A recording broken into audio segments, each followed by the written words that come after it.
Hello guys, good afternoon.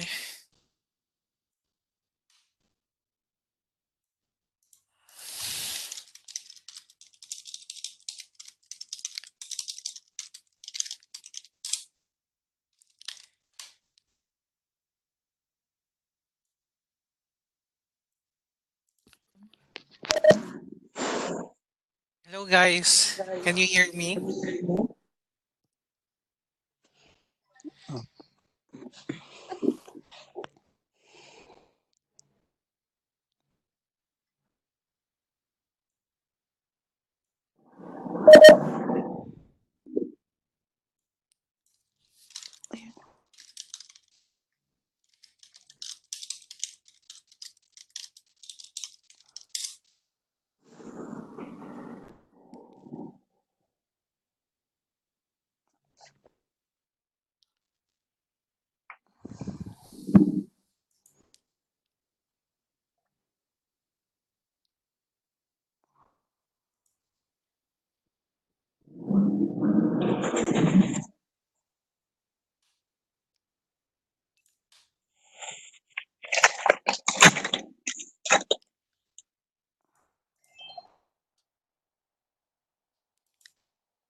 So guys, good afternoon. Um, for today's topic, actually it's covered chapter 8 to 9. So the topic will focus on cleaning and decontamination. So decontamination, the cleaning process involves the use of physical or chemical procedures to remove and activate or destroy bloodborne pathogens. So we have three common bloodborne pathogens, which is Hep B, Hep C, and HIV. So decontamination is actually a combination of physical, which is um, doing manual brushing. So the first step is cleaning, or chemical procedures by soaking. So there are three levels of your decontamination. Okay. The first level, which is the lowest level, is the cleaning. So cleaning, um, which is removing of soiled soiled items, which is your blood, feces, mucus, tissues. That's your first level, which is the lowest level. The second level is disinfection, or by means of soaking in a chemical solution. So the third one is your sterilization. So decontamination is a combination of cleaning, disinfection, and sterilization. So the lowest level is cleaning, and the highest level of all the process is, or the final process is sterilization.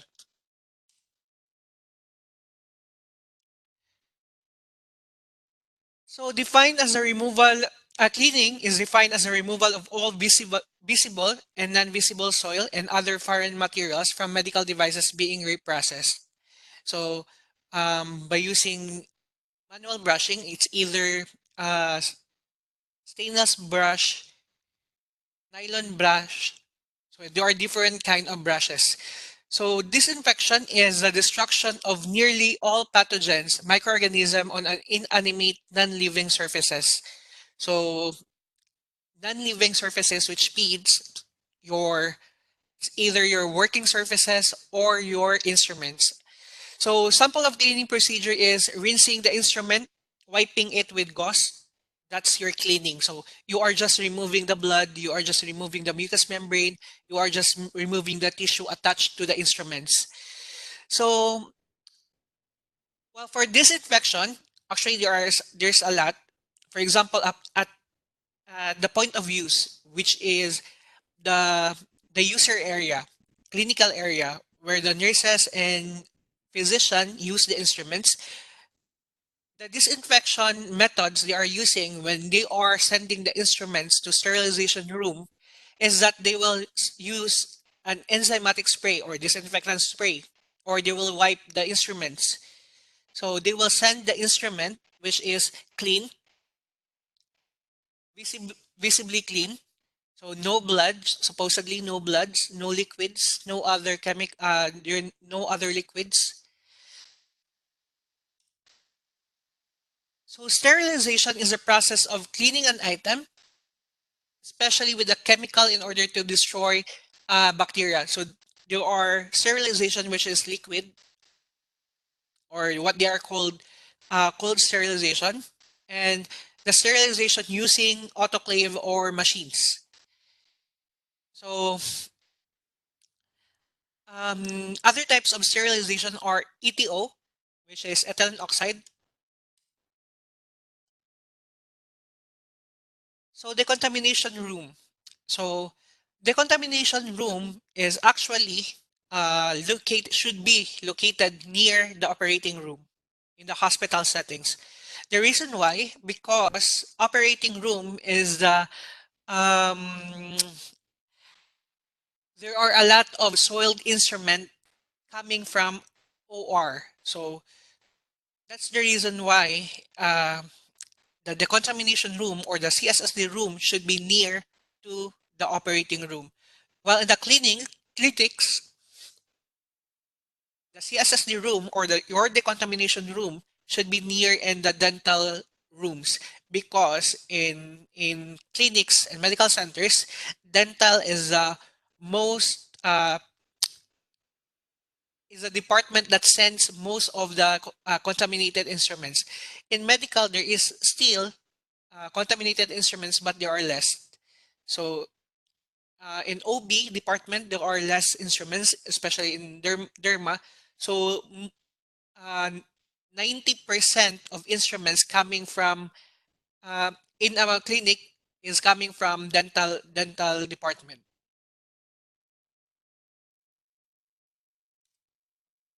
So your decontamination room is a controlled room, which is restricted attire should be followed. So it is a biohazard authorized person only, which means only personnel that can enter the CSSD room is the one who has a specific or an appropriate scrub attire. In every facility, they designated a specific color for CSSD personnel. So if you are not wearing a specific scrub attire, you need to wear the following PPE when you are coming inside the CSSD, which means if you are using a scrub attire not intended for CSSD, you need to wear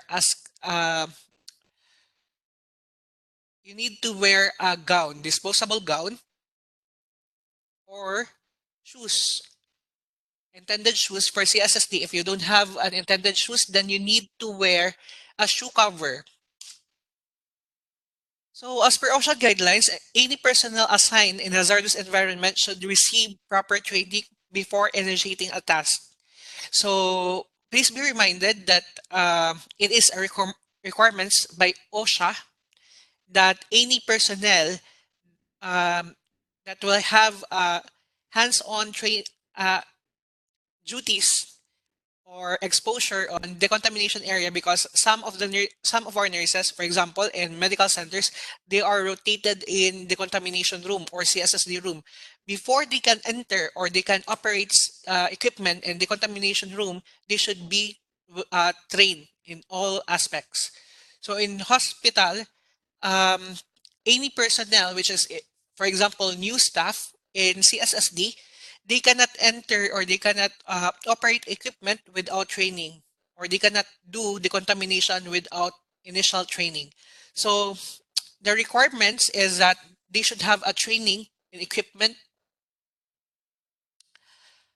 For example, ultrasonic machine in the contamination area. In some areas in CSSD, the CSSD staff should be trained in operating the autoclave.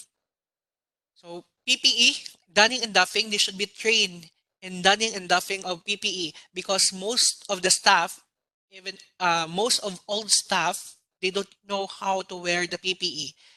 They don't know the sequence on how to wear and how to remove the PPE. So safe chemical handling, what are the PPEs to be used if you are handling chemicals? What what procedure you will follow if in case there are chemical spill. So you need to be trained in chemical spill management and reporting. So are you allowed to report uh, if it is more than 5 gallons? So it depends on your facility policy, but it should be your staff or you should be trained in a chemical spill management before doing a task in CSSD. Next is your infection control for healthcare professional, which means infection control is a mandatory requirements for any staff in healthcare facility that deals with blood or contagious or communicable diseases. So bloodborne pathogen standards, all staff should be trained. What are the common bloodborne pathogen? So there are three, which is HIV, Hep B, Hep C. What are the protocols? So what are the PPEs are there? So that's your bloodborne pathogen standards. There's a lot. We will have another schedule for bloodborne pathogen standard because it consumes at least 2 hours. So your decontamination room should have 10 air exchanges per hour and negative air pressure, which means, for example, the image is a device that filters the coming in and out of an air and CSSD for that's for air exchanges. So for your for your negative air pressure, it means that any bacteria uh, that has inside the CSSD or the contamination room cannot escape the room. So any bacteria coming outside, they can enter in CSSD room, but bacteria coming inside the CSSD or the contamination room cannot escape. So that's the purpose of negative air pressure. So the air pressure in the room is always maintained lower than that atmospheric pressure or that adjacent environment. So the bacteria inside the room will not go to the outside of the room. So as the pressure always negative, there will be a tendency for outside air to enter in the room, but it cannot escape. So,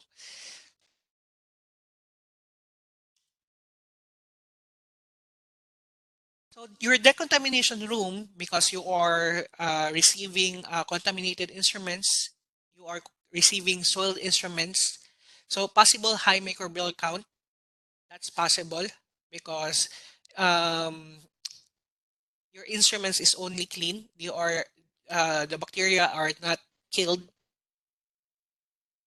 So horizontal work surfaces should be clean and disinfected at least at the beginning and end of the shift. So before you will start your work in CSSD area, you need to do the work surface disinfection. So you need to disinfect your working area. You will start from the cleanest, which is your sterilization room, going to your decontamination, which is the dirtiest. So if ever it is environmental cleaning in CSSD, it should be top to bottom, and then from cleanest to dirtiest. So spills should be spot clean immediately if there are spills.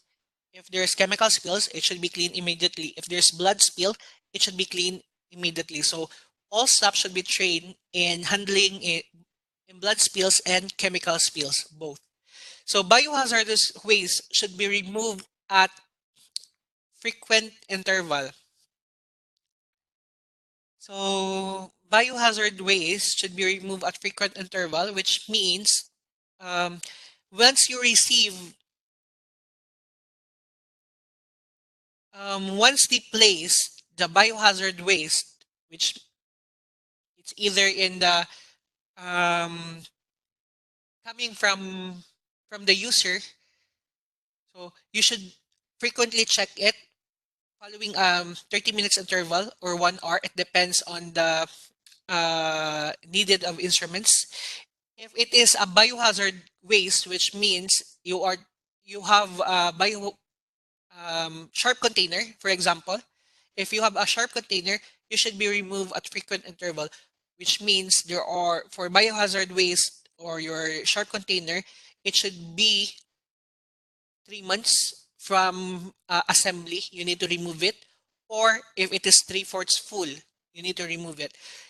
If you are receiving contaminated instruments, you should clean it immediately. You cannot stock the instruments in your first sink.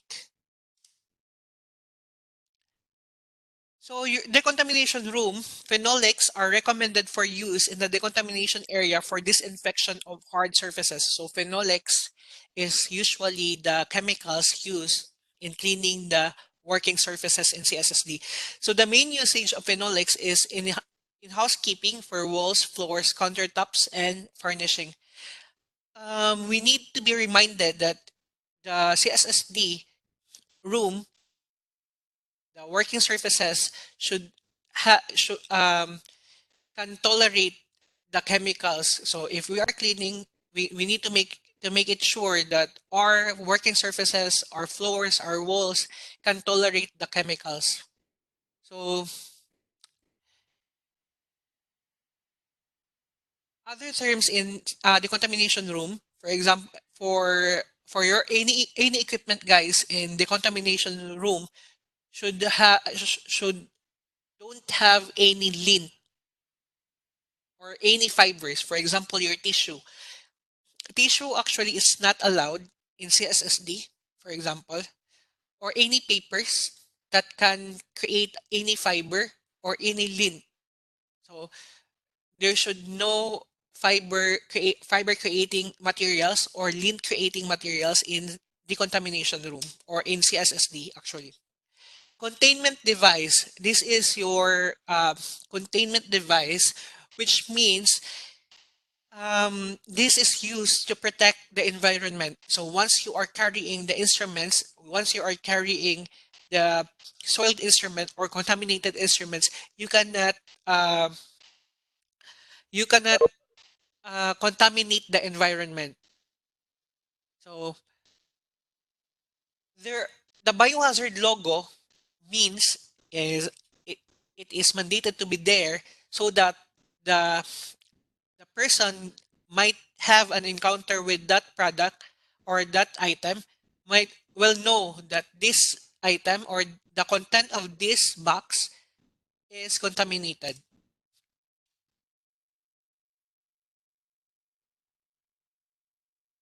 So traffic control in CSSD, no one are allowed to enter the CSSD room without proper PPE. So you need to wear your proper PPE. This is your complete PPE. So fluid resistant gown with your gloves, which is extends on your wrist. So there are two gloves, inner gloves and outer gloves, your face mask and your face shield and your hairnet and shoe cover.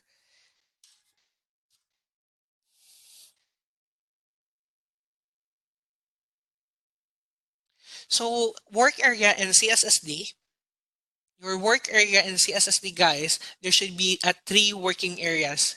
So your first area is your cleaning area where you will do the manual brushing. It is filled with water with enzymatic cleaner. Your second area is your rinsing area. So you will rinse from manual brushing before putting your instrument to the ultrasonic machine or ultrasonic cleaner or mechanical cleaner. You need to rinse, free rinse your instruments. If you are using free rinse, the first option is deionized water or tap water or utility water. But the first option is deionized water. So your final rinsing is the first option is your distilled water, pure water, and then deionized water or reverse osmosis. So this will prevent redeposits of minerals, microbes, and pyrogens. So first thing, your first sink temperature of at least 27 degrees to 44 degrees Celsius. So that's the ideal temperature. The ionized water or tap water or utility water, if there's the ionized water in your exam as a free rinsing, then that's the answer. If there's no deionized water written, it is tap water or utility water. So the next is it should be warm. The water should be warm. Do not exceed to 60 degrees Celsius or as per manufacturer. The reason why, as per the book, as per Iahcsmm guys, it should not be exceed to 60 degrees Celsius. But if there is options that as per manufacturer, that's the answer, because there are some chemicals or there are some some chemicals, for example your enzymatic, that will not stand with cannot stand exceeding to 50 degrees Celsius or 55 degrees Celsius. It depends as per manufacturer. So if your manufacturer said that these chemicals can stand only on a temperature of at least 50 degrees, then you need to follow it. So even the Iahcsmm book said that it should be do not exceed 60. If the manufacturer said you are until 55, then you will follow the manufacturer instruction. So manual brushing with enzymatic, you need to brush under the surface of the water to to avoid aerosol. So the motion is through and fro motion.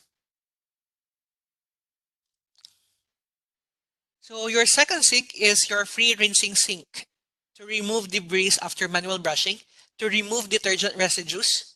So the water used there is the ionized water, softened water, tap water, or utility water. So that's the options.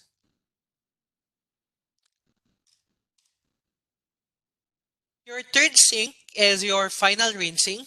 So after mechanical cleaning, after ultrasonic cleaning, you need to final rinse your um, instruments. So it is called critical water. Some it's called pure water. There are many terms that are used. Critical water, pure water, or distilled water. If there's critical water, then you need to answer critical water. If they are giving pure water, then you will answer pure water. Distilled water is the commonly used. And the next option is deionized and reverse osmosis water. So this water, your final rinsing water, is used to prevent water spot or water spotting. So there are watermarks can be seen in your instruments if you are not using the right water.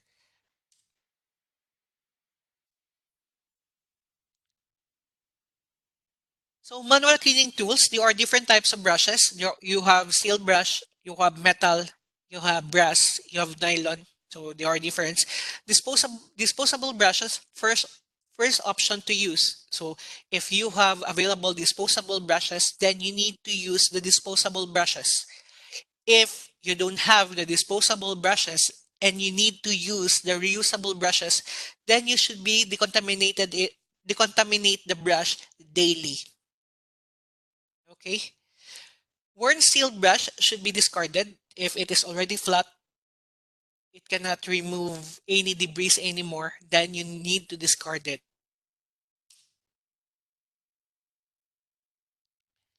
So cleaning cloth, this is sample of your cleaning cloth in CSSD. This cleaning cloth is the same cloth used in eyeglasses cleaner, wiping cloth in eyeglasses or shades. So in CSSD guys, cleaning cloth should be used in CSSD because not cotton cloth, because there's no fiber or there's no lint on this cloth. So because there are some cloth that when you wipe your when you wipe your cotton cloth, then some lint will be remain in the surfaces and it can contaminate the instruments.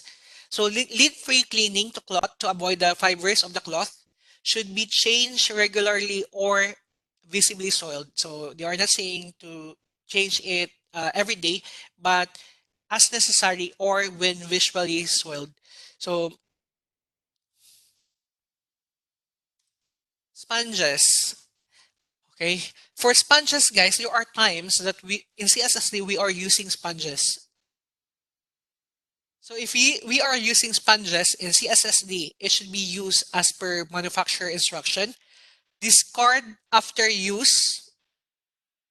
It should be discarded after use. One use and then discard. That's the ideal. But if you can, if your company are saving enough money, then you can discard it daily. But you need to disinfect it.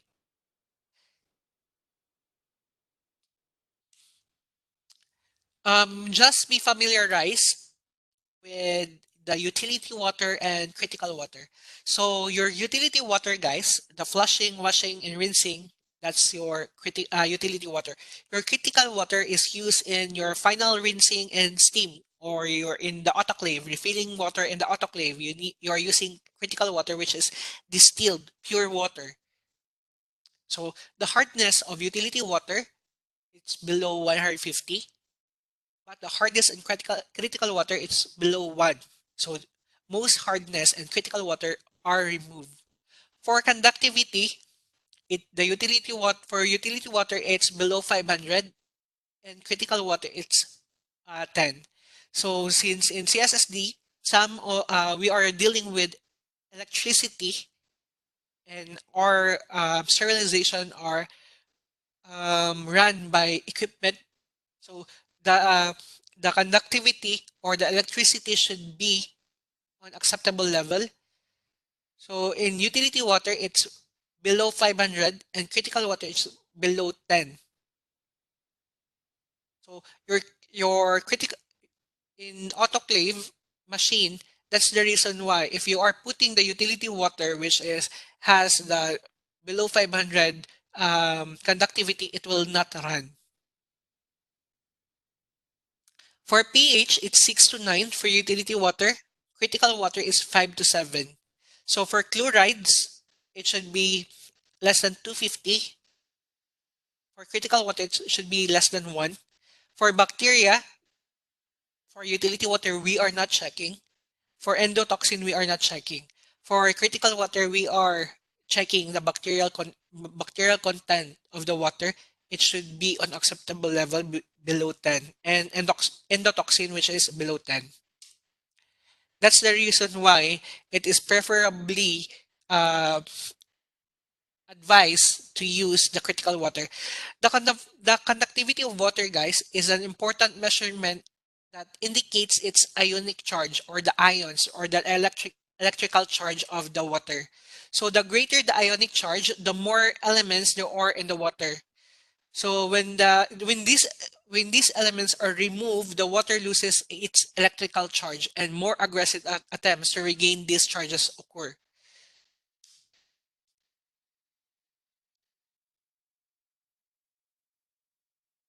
For your enzymatic cleaner, we already discussed this last week, I think. For enzyme, guys, protease, FAB-M, please remember that one. So for protease, it's FAB-M or it will clean the following soiled.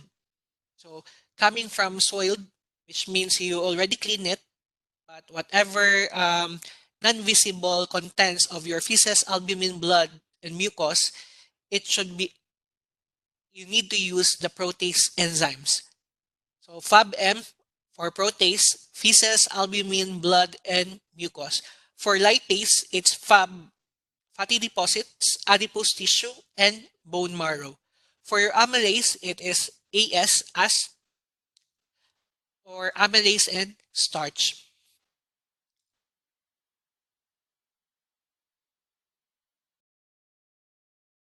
So actually, guys, your um, you need to check your enzymatic cleaner, the label of your chemicals, if it is protease, lipase, or amylase. So mostly there's a combination of protease and lipase or protease and amylase. So for example, this is your sample of your enzymatic cleaner, which is Prolestica. So Prolestica, guys, is your enzymatic cleaner. As you can see, okay, this is the label um, of your chemicals, which is your enzymatic cleaner. So as you can see on the contains, so it contains pro proteolytic enzyme. Okay, as you can see on this contains on the lower part on the pink side, it says proteolytic enzymes. So proteolytic enzymes, also called as protease, proteinase, or peptidase, any of group of enzymes that breaks the long chain-like molecules of protein into shorter fragments. So, so that's the sample. So you can see in your chemical label what is the enzymes that can these chemicals is designated to. If it is for um, protease, lipase, or amylase, if your chemicals is only it's only a protease, then it is effective to clean blood, mucus, feces, and albumin. But if it is not, and it is not a combination of protease and lipase, then it cannot clean effectively with bone marrow, soil, or fatty deposits. So for example, also guys, if you can see in your screen, it says in the direction here that do not exceed 55 degrees Celsius. For example, your Isham's book says that you should not you should not increase or exceed 60 degrees Celsius because the protein will coagulate, right? But as per the manufacturer, it says do not exceed 55 degrees Celsius, then you need to follow the 55 degrees Celsius limit. So in the option in exams, if you are facing any exams, if it is the first, if you can see manufacturer instruction, then that's the answer. If there's no manufacturer instruction, then you need to find the range, which is should not exceed 60 degrees or the 27 degrees Celsius to 43 degrees Celsius.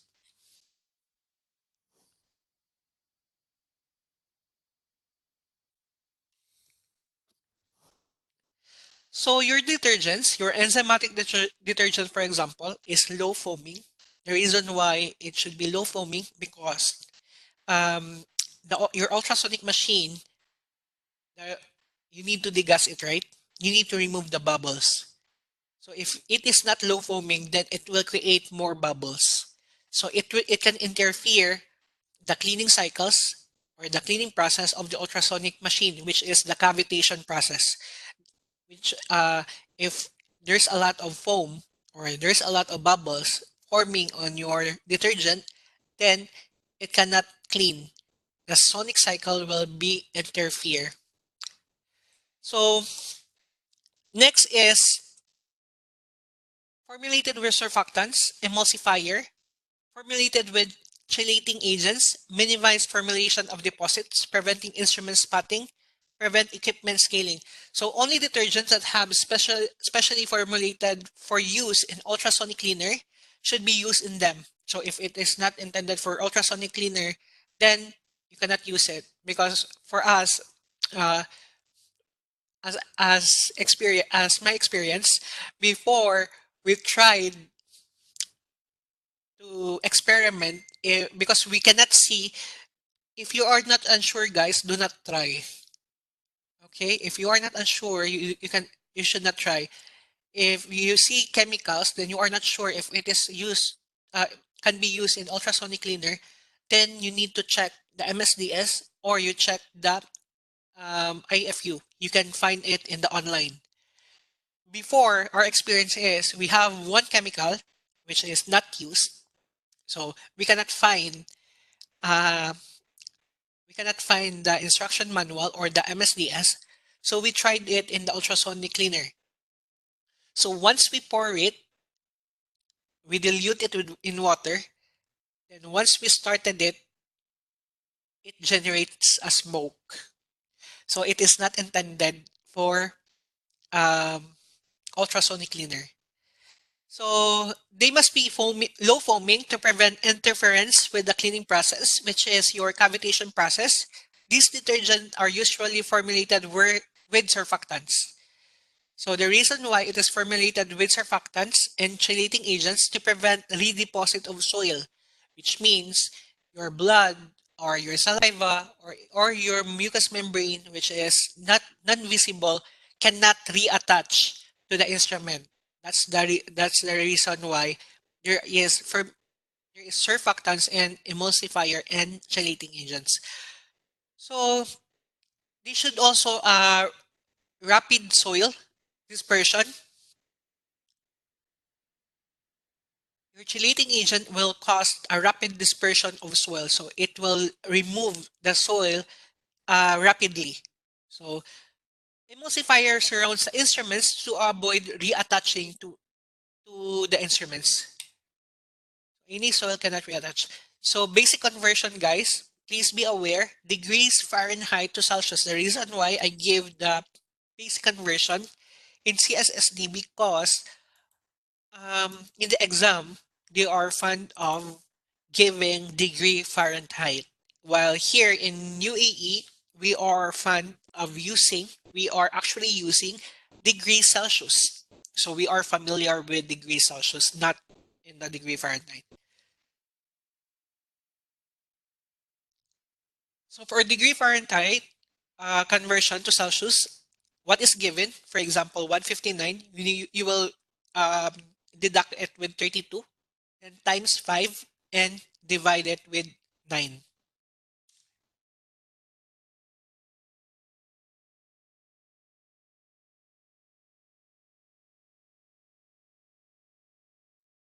So for water temperature, guys, please be familiarized with it.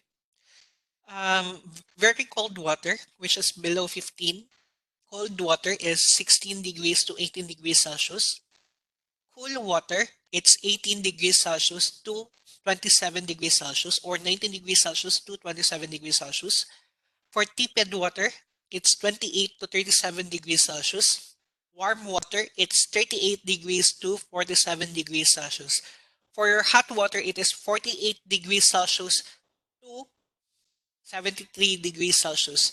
For your very hot, which is poach, 73 degrees Celsius to 85 degrees Celsius, which is your very hot boil or boiling point.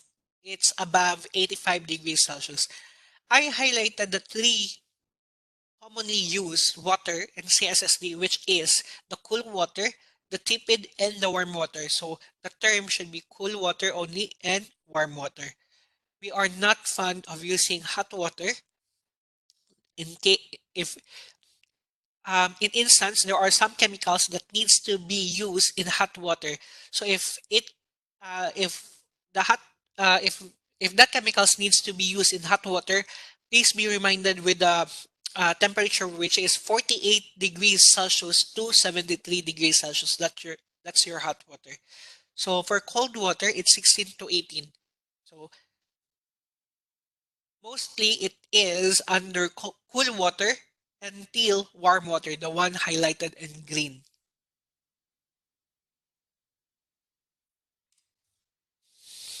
So biofilm versus bioburden. So bioburden refers to the population of viable microorganism contaminating an object, although it is also often used to describe residual organic materials, protein on surgical instruments. So biofilms, from the word bio in film, form a protective barrier around infectious microorganism and often form on medical devices. So biofilm, they will protect the bacteria or the organism will create a protective gel barrier so that they will be protected against any changes to the environment, which is hot, which is in your autoclave. The autoclave or the steam cannot penetrate the microorganisms, or your disinfectant cannot penetrate your microorganisms attached to that instruments. So bio means living creature, film means layer or coating. So bioburden, sometimes they are referring it, another term of bioburden is bioload or microbial load. So for your ultrasonic guys, use approved cleaning chemicals. That's necessary. Before you will use any chemicals, you need to read the instruction for use manual. So hinge instrument should be unlatched. The term used now is unlatched, but if there is no word in your exams that it says unlatched, then answer it as open. Instruments should be pre-clean, means you cannot soak any instruments. You cannot put any instruments to the ultrasonic cleaner without pre-cleaning or without doing the manual brushing. So instruments should be disassembled. Do not stock tray. Instruments should be disassembled, which means if you have assembled instruments, before putting it in the ultrasonic cleaner, you need to deassemble it.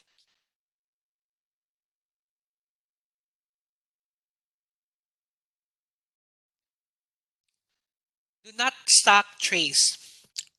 If you are putting trays, which is perforated trays, um, or perforated basket in your ultrasonic cleaner, then you cannot overstock it. You cannot place one layer of perforated tray or basket and another perforated tray and basket on the top. So do not overload. The reason why you don't need to overload, because in ultrasonic cleaner, the cleaning process of the ultrasonic machine cleans the instrument using sound waves or sonic waves. If you are overstocking or overloading the instrument, the sound waves cannot be generated. So instruments should be completely submerged. So no instrument should overlap or should be out of the chemicals. It should be completely submerged in the chemicals. So ultrasonic must be degassed before putting instruments. You need to degas every before putting any instruments to your ultrasonic cleaner. The lid should be closed at all times to avoid aerosol. Aerosol is small particles that can be generated, especially in manual brushing or when you're talking, it can generate aerosol. In manual brushing, it can generate the small particles of the water that uh, that might splash or that might scatter. It contains um, aerosol. It can generate aerosol. I mean, your ultrasonic cleaner, since it is operating with sound waves, there are possibility that it can contaminate the surrounding areas of your ultrasonic machine because it can generate a small particles of water or an aerosol. So you cannot submerge a rigid container. Rigid container, which means your tray. This is your sample of your rigid container. You can submerge the content. Yes, your instruments, you can submerge it in the ultrasonic cleaner, but the rigid container, the whole container, you cannot submerge it in the ultrasonic machine. The use of cart washer has automated the cleaning surgical case carts. So um, it's automated cart washer is the one who are cleaning the rigid container. and other miscellaneous medical devices. So, processing rigid container and surgical basins in cart washer can yield operation speed and efficiency. So, impingement, spray force action or pressurized water against instrument for washer disinfector. So, they, for washer disinfector, the machine itself will clean the instrument using impingement, or spray force action or pressurized water against instruments being processed to physically remove bioburden. So spray force action and then thermal action. It's either hot water and spray force. Cleaning and it is combination of cleaning and disinfection.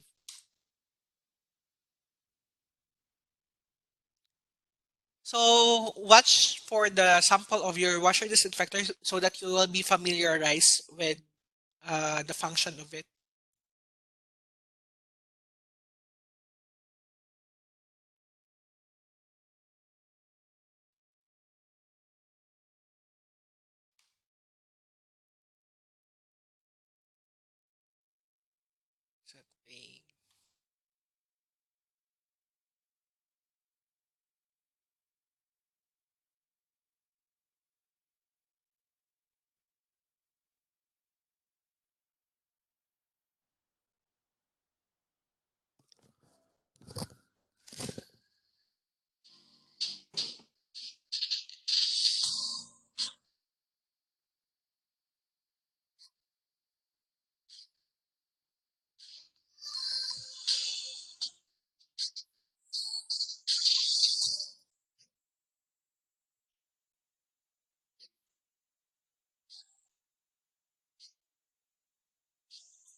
So, guys, for your washer disinfector, actually, it's you can see in the video, it cleans instruments. Yes, but the intended function of your cart washer or washer disinfector is that it will clean most difficult uh, items to be sterilized using your ultrasonic machine. So the difference with this washer disinfector is that it uses a spray force action of water with thermal heat or hot water, while for your ultrasonic, it is used with sonic cycle or sonic waves. So you need to submerge in the ultrasonic machine. You need to submerge instruments in the ultrasonic in the solution. While in the washer disinfector, you will just put and spray force action of water, and thermal action is will come out.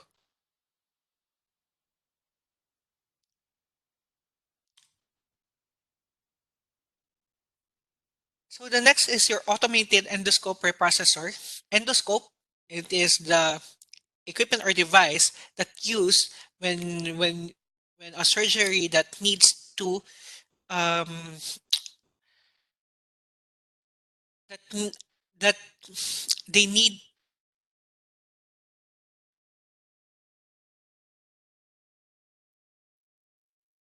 endoscope, guys, is actually a device when they are doing a procedure or surgical procedure that they will have they will what they will they will just um,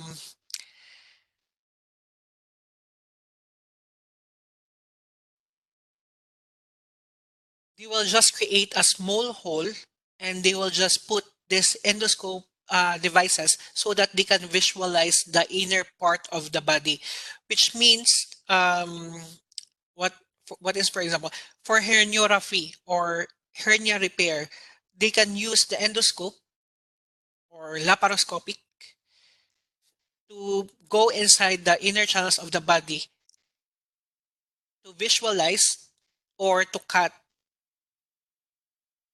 or to remove something or to remove tissue.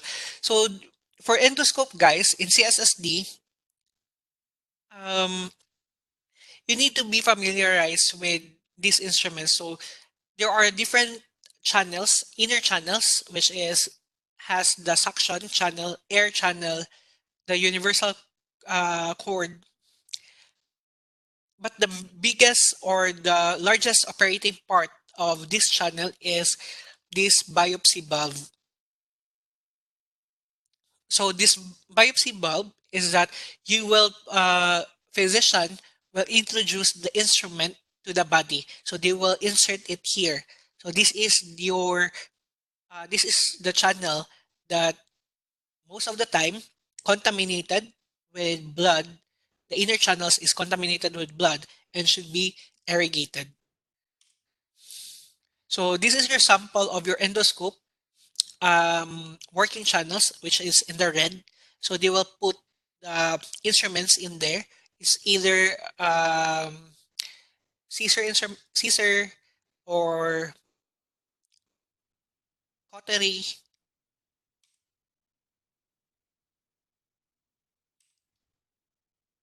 So all instruments that needed to in a surgical procedure, they will put it in the working channel or your biopsy channel.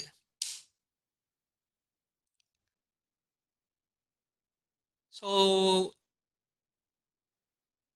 for this endoscope processor, please check uh, how they clean the endoscope using the automated endoscope reprocessor.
So that's your automated endoscope preprocessor. So it will clean and disinfect your inner channels and the items itself, the outside, the outside part of the endoscope itself. So when dealing with instruments, check for medical device instruction for use. That's the very important actions needed if you are dealing with medical devices, especially you encounter it for the first time, or it is a powered surgical devices. So, is the powered surgical devices can be immersed in ultrasonic cleaner? Um, yes or no?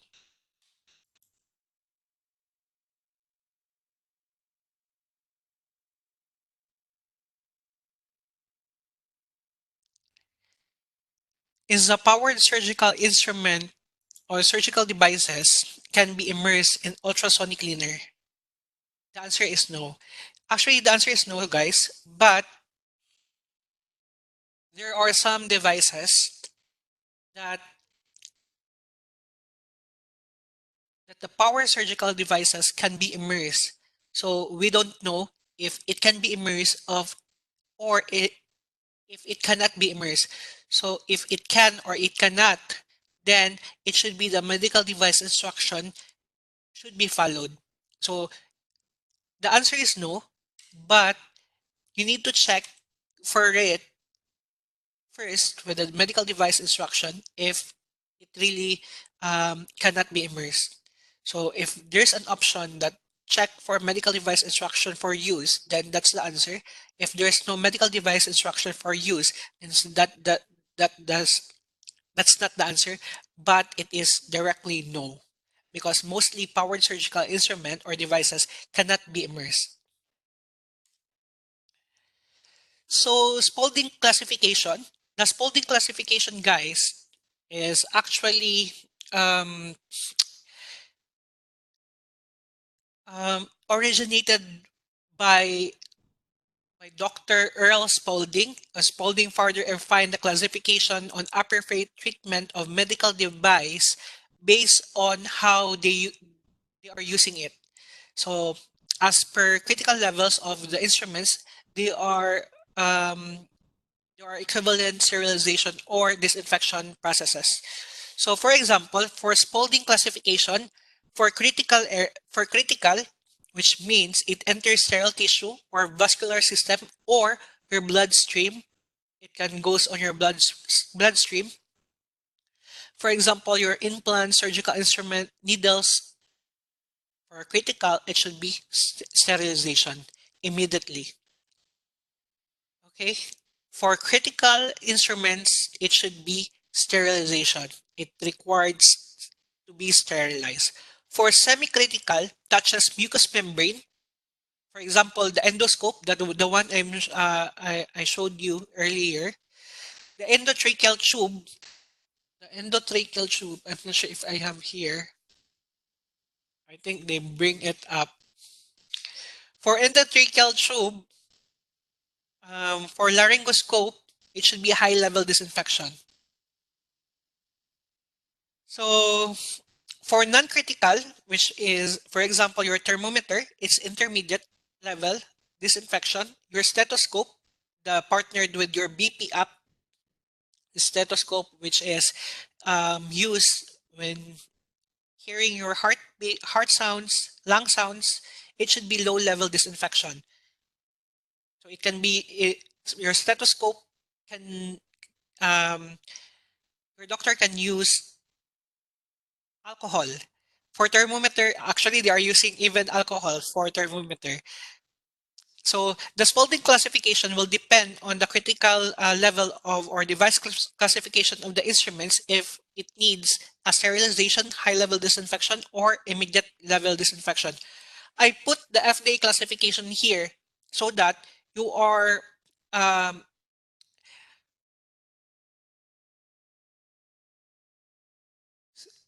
because you your FDA classification is different with your device classification. But for FDA classification, it is, and Spalding classification, for there are two types of FDA classification.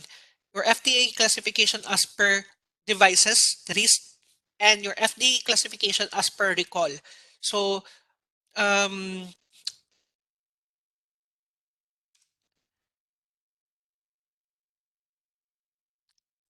be familiar of the differences.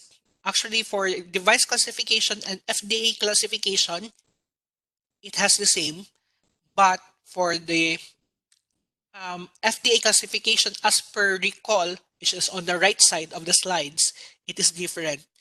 So FDA classification and device classification, they are the same. For critical, as per Spalding classification, and FDA, they are used the class 3 critical or high risk. For semi-critical, in FDA, they use the class 2 semi-critical, so post potential risk. For non-critical, class 1 non-critical for FDA. So,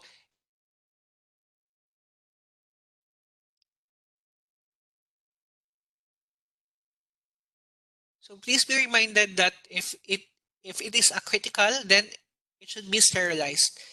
So your sterilization is either autoclave ETO or ethylene oxide gas or autoclave machine. So for semi critical high level disinfection, so using soaking solution or disinfectant solution, which is high level.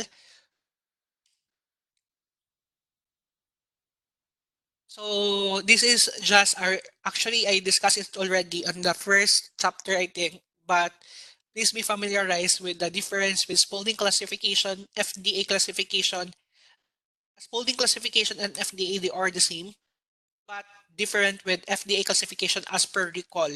Recall means if you need to return or any defective equipment, it is based on the high risk level, which is class 1, class 2, and class 3, which is class 1, it's the counterpart, I mean,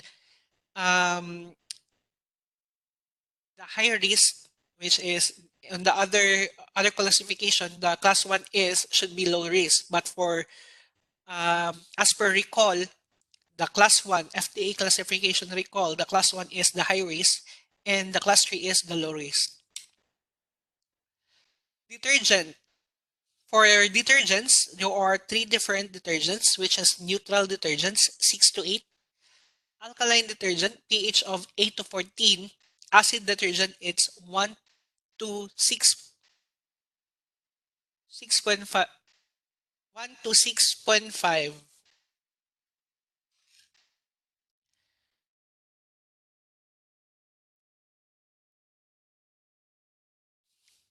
For neutral, in CSST, guys, the commonly detergent used is the 6 to 8 detergent or the neutral detergent until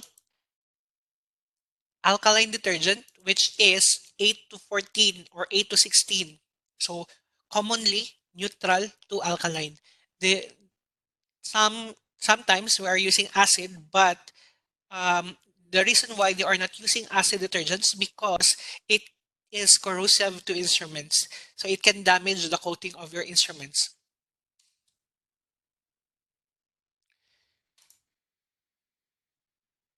So for neutral, it's 7. Alkaline is 8 to 14. 8 to 14, yes. But as you can see in the image, guys, the 5 or the 6 is still green. Sometimes it is still accepted. Okay. The 4, below 4, it is not accepted to use.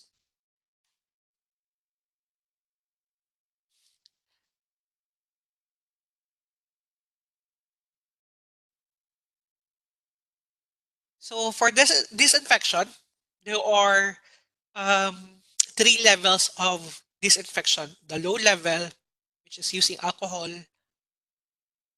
for intermediate level, and then high level. So for disinfection, there are only low level, intermediate, and high level. No sterilization because you are not already disinfecting. If you are if you will include sterilization or autoclave or ETO, you are already sterilizing. So low-level destruction of vegetative form bacteria, some fungi and lipid viruses, but not bacterial spore. That's your low level. For intermediate level, disinfection, destruction of viruses, mycobacterium is included, which is your tuberculosis. Your intermediate level can already kill that one. Your fungi and vegetative bacteria, but no bacterial spore. Guys, for disinfection, actually you cannot kill the spore. You can only kill spore in sterilization, but for high level disinfection, destruction of all vegetative microorganism, mycobacterium, small or non-lipid viruses, including fungal spore and some bacterial spore, but not all spore. For sterilization, all bacteria, all viruses, including all spore for sterilization. So for low level and intermediate level, please be reminded with CPAC, CIPAQ, or CPAC. C for chlorine, it's intermediate level. Iodophore is your intermediate level. Phenolics it's either intermediate and low. So that's why I put the phenolics on the center. Okay. Alcohol, it's low level disinfection. For Q, it's quaternary ammonium. It's low. Okay. Please be reminded with CPAC abbreviation, which is chlorine, iodophores, phenolics, alcohol, and quaternary ammonium. So for CI, it's intermediate. Then in the middle, it's intermediate and low. And alcohol and quaternary is low level. So you can easily memorize those levels because sometimes it is a bonus question. CPAC, chlorine, iodophores, phenolics, alcohol, and quaternary ammonium.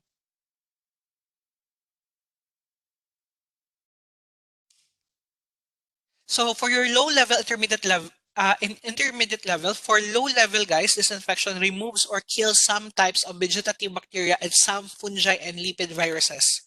So for your medium or intermediate level, disinfection kills most pathogenic microorganism, but may not remove some virus and does not kill bacterial spore. So for intermediate level, that's your chlorine, not used in CSSD due to corrosive qualities. It can damage the instrument coating. So if we are using the chlorine, it should be on 1 to 2.5 minutes wet time, which means the instrument should be wet with chlorine solution for 1 to 2.5 minutes. And usually, guys, chlorine is the one used in processing water, especially in CSSD. So iodophores, the first is C, chlorine, CIPAQ, which is iodophore, antiseptic and disinfectant. So it's either antiseptic, disinfectant. The difference of antiseptic, guys, and disinfectant is that antiseptic is used in animate object, while disinfectant is used in inanimate object, which means antiseptic can be used in skin and your disinfectant is corrosive to your skin, or it can damage your skin. So for example is providone iodine. So it is an antiseptic actually, or at the same time disinfectant. Providone iodine can be used in the skin and it can be used in the instruments, but we are not usually using the providone iodine in the instruments. Why? Because it can stain the instruments. The stain cannot be removed or cannot be easily be removed. So not 2 minutes contact time for iodophores. So not used in CSSD due to its staining qualities. So for phenolics, CIPAQ, So C for your chlorine, I for iodophore, P for your phenolics. For your phenolics, require specific wet time, contact time to instruments, usually used by housekeeping due to the phenolic film. It can be reactivated with damp mapping. Phenolics, guys, once they use it in the surface or in the floor, it it is like a shiny as you can see in the hospital, it will create like a phenolic film, which is a shiny mirror-like image in the um, floor. But it is not usually used in CSSD because it can irritate patient's skin. Once you process it for sterilization, and then once the instrument will be used uh, to the patient, they can be irritated. So that's the reason why they are not using the phenolics. The next is alcohol, which is CIPA alcohol. It's either antiseptic and disinfectant. Actually, it can be used as antiseptic in your skin and disinfectant in your instruments. If ever you are using it with instruments, the contact time is 5 minutes wet contact time. The problem with alcohol is that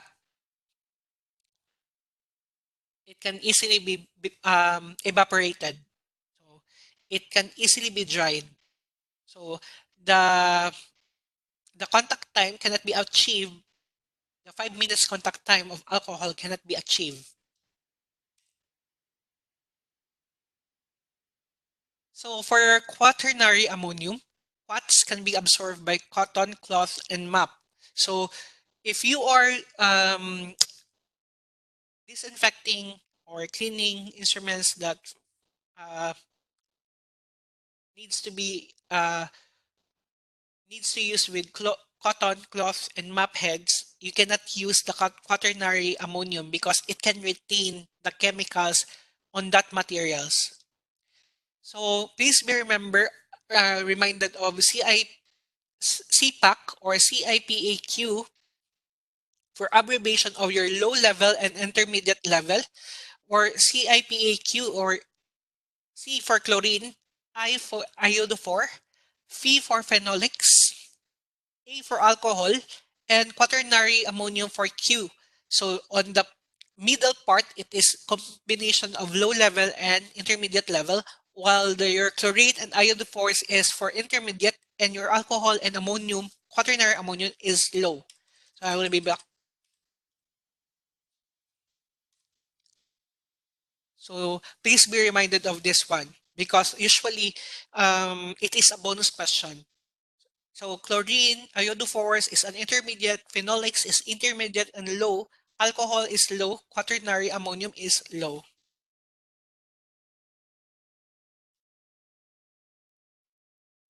So organic materials, no soil allowed in CSSD, which means at the the point of use, which is your nurses is using the instrument or the area they are using the instrument, they should remove any soil or any soil from the instruments. So no soil allowed in CSST, which means they need to clean or pre-clean or pre-disinfect your instruments. So the blood should be removed, any fluids should be removed, feces should be removed, any tissues passed should be removed in any instruments before sending it to CSSD. Compounds containing oxygen, carbon, and hydrogen derived from living organism. So soil is a combination of oxygen, carbon, and hydrogen. So chemicals can be inactivated by organic materials, which means if the blood, fluids, feces will be mixed with your chemicals, it will be useless. Your chemicals will be useless because your blood can inactivate your chemicals, your other fluids can inactivate your chemicals, your feces can inactivate your chemicals. If also the CSSD,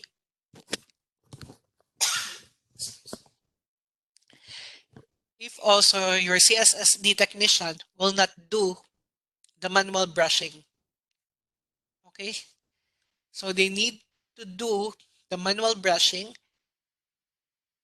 using enzymatic cleaner and brushes before putting the instrument to the ultrasonic machine. TLV or threshold limit values are the guidelines designed for use in making decisions regarding safe levels of exposure to various chemical substances and physical agents found in a workplace.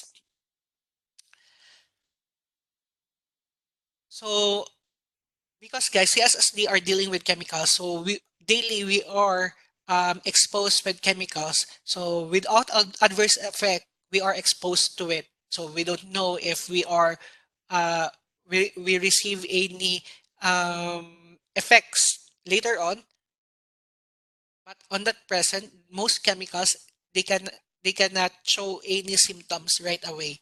So threshold limit values are the guidelines designed for use in making decisions regarding safe levels of exposure. While your MEC is minimum effective concentration, the percentage concentration of the active ingredients in a disinfectant. For example, your glutaraldehyde. Okay, before using the glutaraldehyde, you need to check. You need to check the strip, your solution with this strip, that it should be from yellow, it will change to magenta color, which means if it will change to magenta color, then your chemicals is still working or still active. If in the middle, the same in the image, it means it is not, the chemicals, it's not working anymore. So the ideal checking for MEC is that before putting any instruments. So before soaking instruments, you need to check the MEC. And also, if ever you're putting instruments, you need to dry, and not totally dry, but you need to remove puddles of water in your instruments before soaking the instrument to your high level disinfection, because the more water or the more what do you call that one? The more water that come in the chemicals might inactivate the chemicals, because there some glutaraldehyde or OPA, some of it they don't have a concentration of water, or if they have the concentration of water, they have lesser concentration of water, more on chemicals. So if you are not pulling the water or removing the water before putting the instruments on the soaking solution, once the water will mix with the chemicals, and possibly it can deactivate the chemicals. So high level disinfectant, it can be used in manual soaking or mechanical cleaning. So it's either in the ultrasonic or in manual soaking solution, which you have a canister or container that you need to soak the instruments. So high level disinfection kills all microorganisms except a large number of spore. So high level, I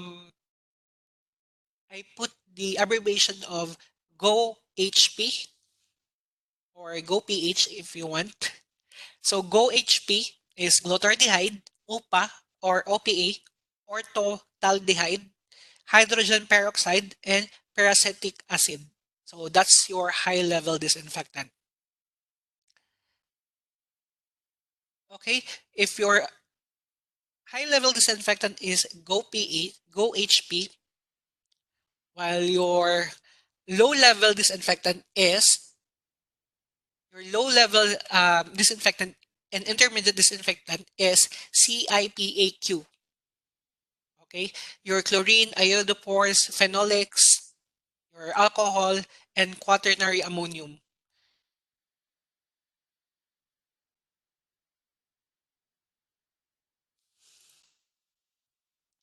So for glutaraldehyde guys, it can be used for 14 to 28 days.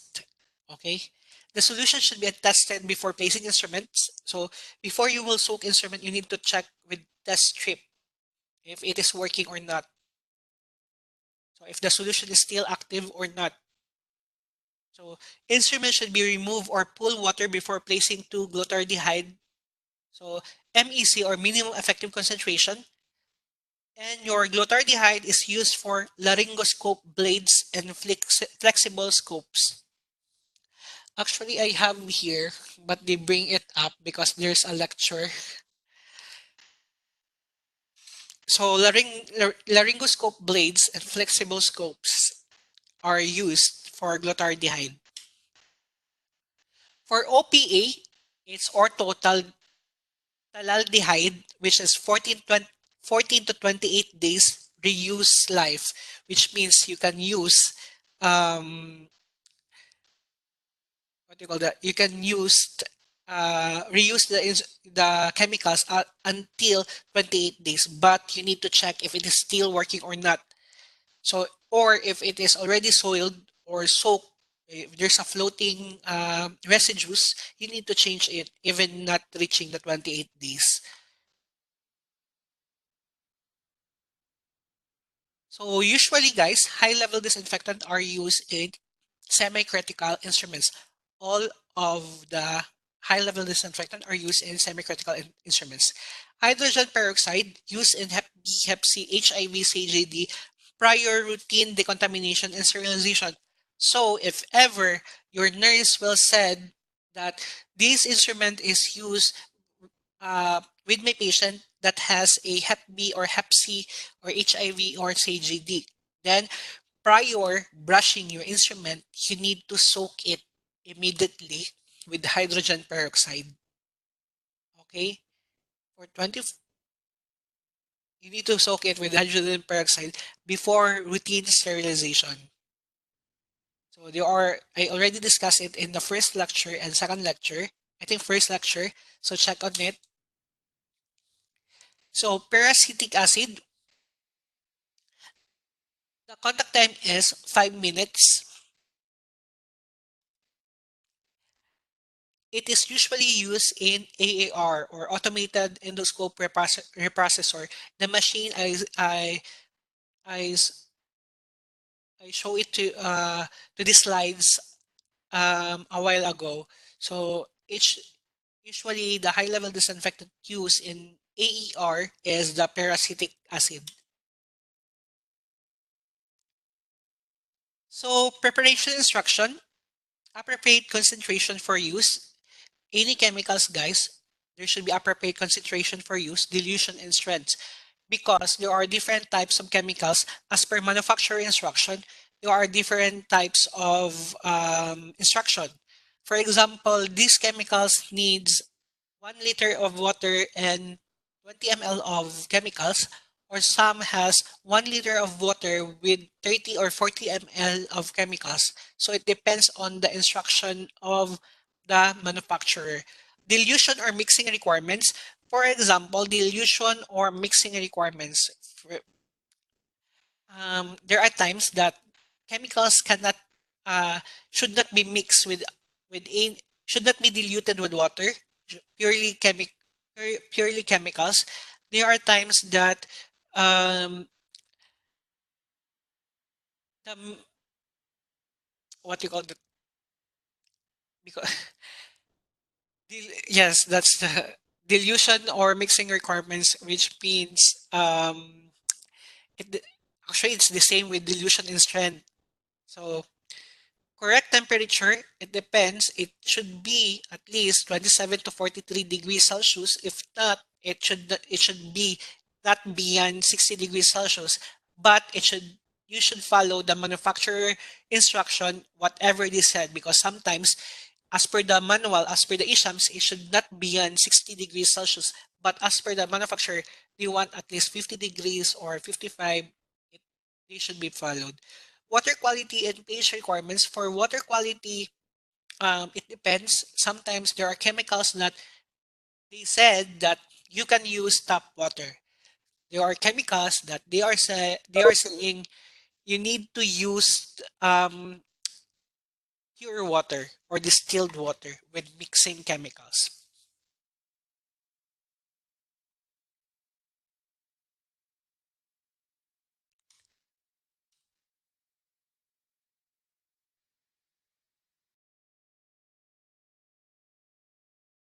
Preparation instruction, do not mix chemicals. Guys, you cannot mix any combination of any chemicals. For example, you will mix your surface disinfectant and your instrument disinfectant. You are not allowed to experiment and do mixing. The reason why you are not allowed to do mixing because there are some chemicals will interact with each other and it can cause fire, or it can create some hazardous fumes.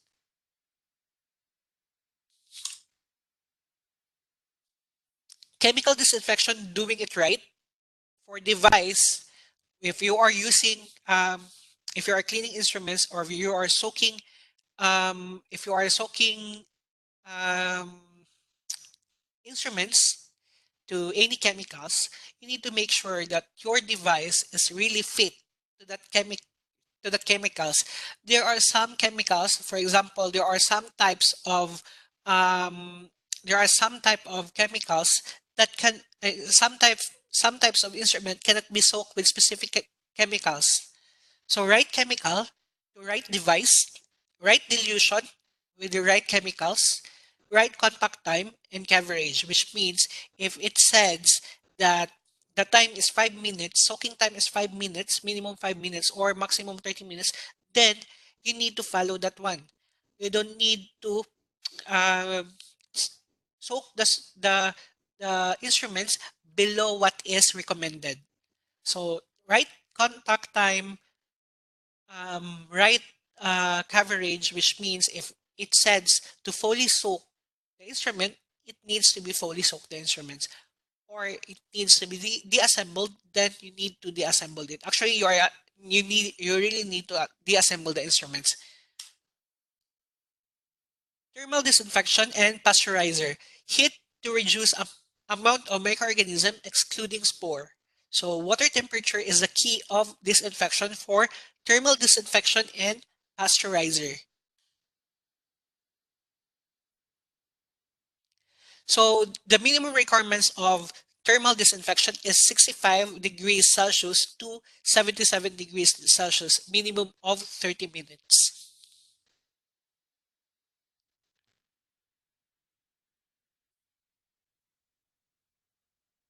So contact, all instruments parts should submerge in the chemicals. So I already discussed this. No instrument parts that left outside the soaking solution. It should be fully submerged on the solution. Rinsing. Pure water, distilled water. Pure water is the first option. Distilled water is the second option. Deionized water is the third option, or critical water. So should be used in rinsing, especially final rinsing.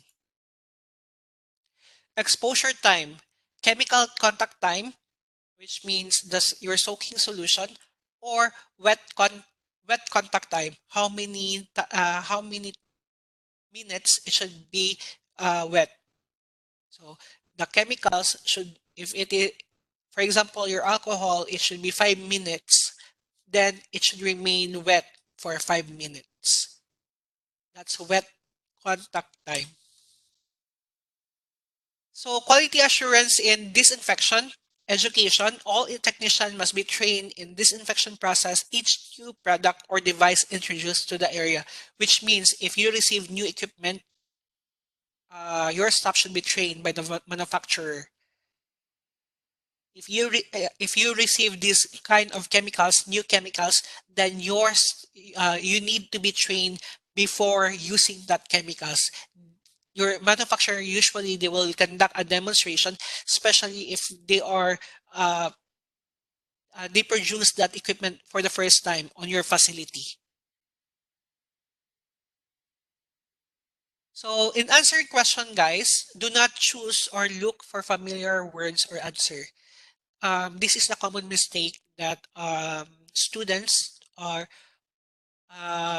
encountering once they are answering test questions. So do not answer or do not choose or look for the familiar words or answers. So if you see some familiar words, um, please omit it. and read each question and note important details. You need to practice to read each question and note what is asked. Second is read each options and rationalize one by one. You need to read each options. For example, option A, you need to read it and understand why, if it is correct or wrong. Eliminate as per your rationalization and choose on at least two of your choices. Sometimes it will remain two. If you are in doubt, you will left two options, two choices. So let's try. So in answering also true or false question, find the words or statement that makes it false. So do not rely on only by answering false, but you don't know what's really the correct statement. So if you are encountering some assignments or um, any quizzes, if if the question is answerable by true or false, if it is false, then answer why it became false. Why? What is the correct answer? Underline the wrong word and answer it with the correct one. By that, you will be practice in familiarization with words in CSSD. Practice question number 1. The conductivity of water is an important measurement that indicates which of the following: A. Mineral found in water. B. Alkalinity. C. Ionic charge. D. Dissolved solids.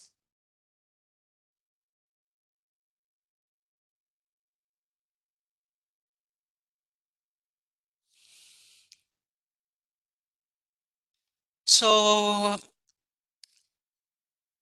please read the question and then underline each important details.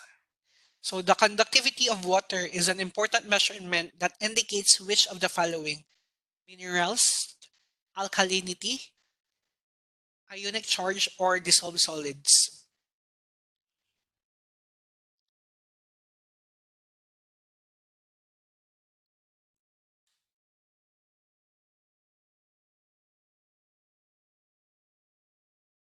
So what is the answer for this one? The conductivity of water is an important measurement that indicates which of the following: minerals found in water, B. Alkalinity, C. Ionic charge, D. Dissolved solids.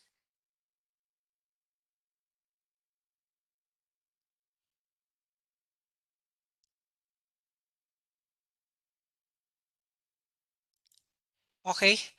The question is the conductivity of water, which is the electrical activity. Okay. The question asks for the conductivity of water or the electrical charge of the water. So if I will choose A, mineral found in water, in what uh, properties in water, quality of water, does it fall? So minerals found in water will go and will refer to the qualities of hardness or hardness of the water. For alkalinity, it will go for the pH. So it's either alkaline or acidic or neutral. So the letter C is I am not sure. So let's put question mark. Dissolved solids. Dissolved solids is your minerals. Okay, so it will go for hardness. So the answer is letter C. So the conductivity of water is an important measurement that indicates which of the following. The conductivity of water is an important measurement that indicates its ionic charge or electrical charge. Please be reminded for the conductivity of water, for autoclave, it should be the conductivity should be below 10. Okay, because the in autoclave machine, if it is not below 10, then the machine will not run. So the conductivity of water is an important ionic electrical charge. The greater the ionic charge, the more elements there are in the water. When these elements are removed, the water loses and its electrical charge, and more aggressive attempts to regain this charge occur. Question 2. Which of the following is not necessary for documentation relating to a sterilizer cycle?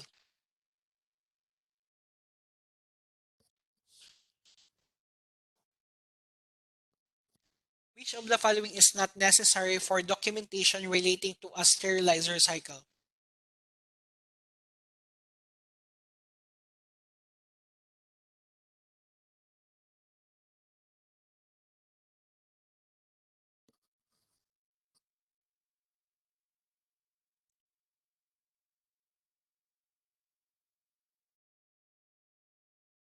So which of the following is not necessary for documentation relating to sterilizer cycle? If I will read the questions carefully and highlight the possible, what do you call that one? Just a moment.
So I will try to write which of the following not necessary, which means necessary,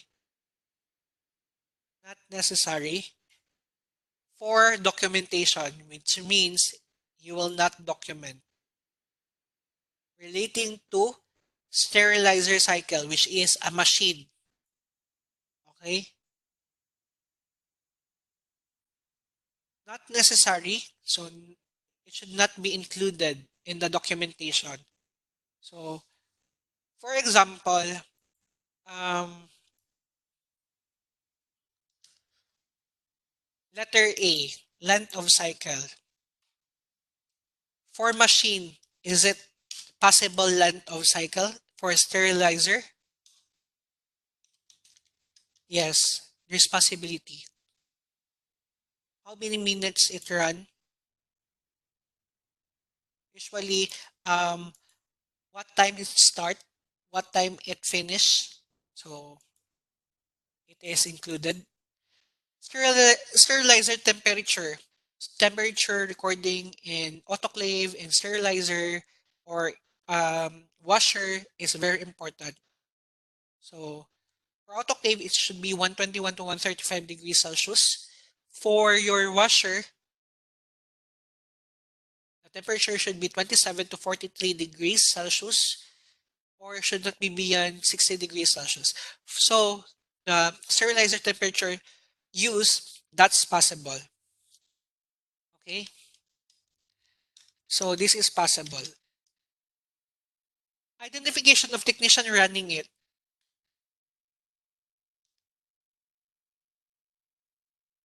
Yes. Why? Who operated the machine? It should be recorded and it should be documented. For humidity level, the reason why it is not correct because the humidity, especially in CSSD, the humidity for machine, since it is a machine, a sterilizer cycle, the humidity cannot affect the cycle of the sterilizer. So that this makes it wrong. So it should be humidity level of the room. Okay.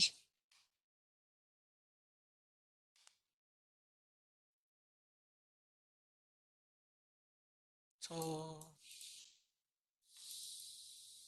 that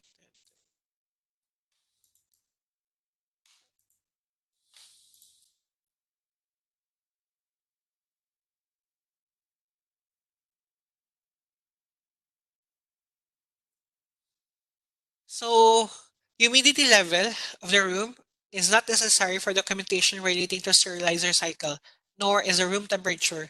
The relevant temperature is the sterilizer temperature. So the temperature itself involved in the sterilizer or in the autoclave machine or in the washer. So what, but not the humidity level of the room will not affect, especially if it is still inside. Next practice question. All items disinfected with glutaraldehyde must be rinsed thoroughly. Tap water should not be used for which of the following reason?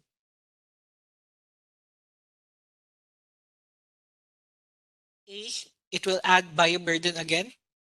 Its minerals react with the glutaraldehyde. C. It will react to produce a lethal vapor. D. It may not rinse the item thoroughly.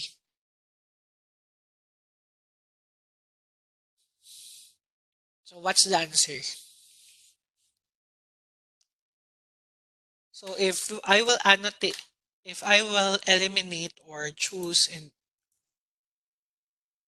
item disinfected, which means you put it's either in a soaking solution with glutaraldehyde solution, must rinse carefully, okay,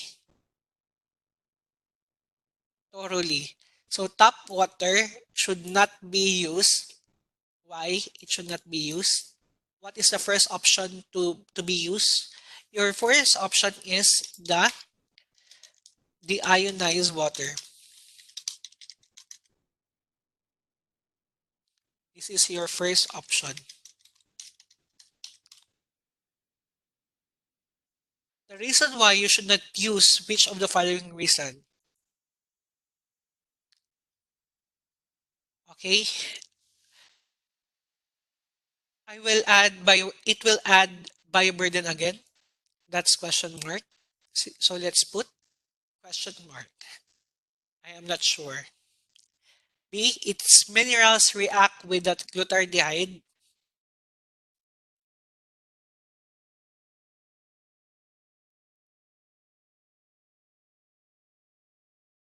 Okay. It will react to produce a lethal vapor. No, it cannot create any tap. It is only a tap water unless you mix the glutaraldehyde with other chemicals. It can create a lethal vapor. But for tap water, no. It may not rinse the items thoroughly. That's possible.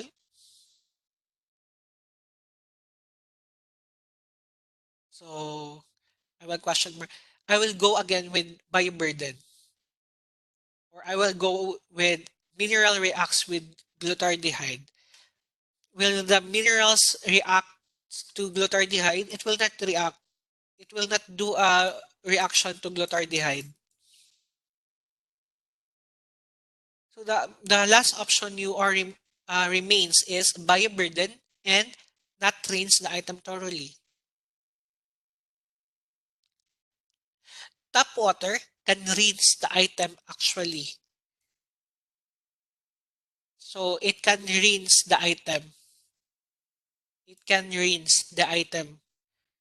The reason why is it will encourage bioburden because your tap water has minerals, your tap water has minerals. What else? Possible bacteria.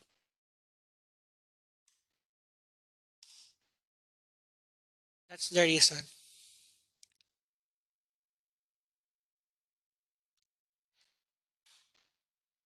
So the answer is letter A.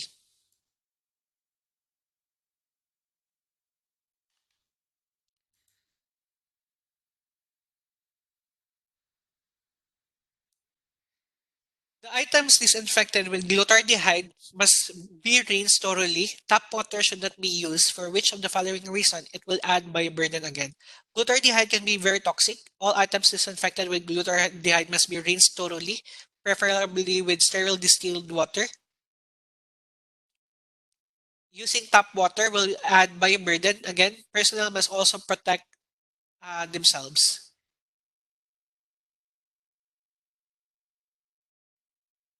So for your final rinsing, the water it needs to be used is your pure water, your distilled water, and your um,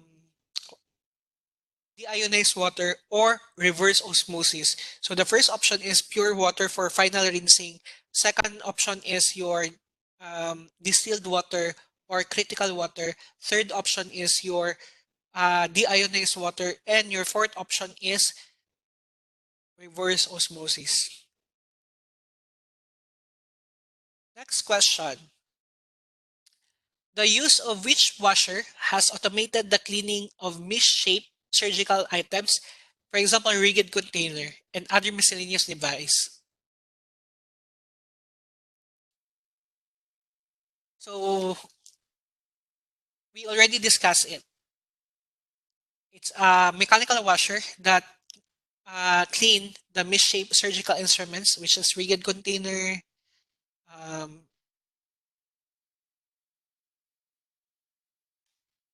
so what's the answer for this one? Automated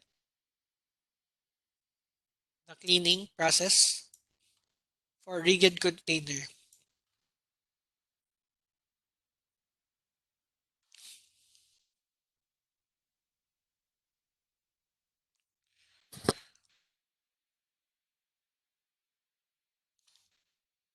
What's the answer for this one?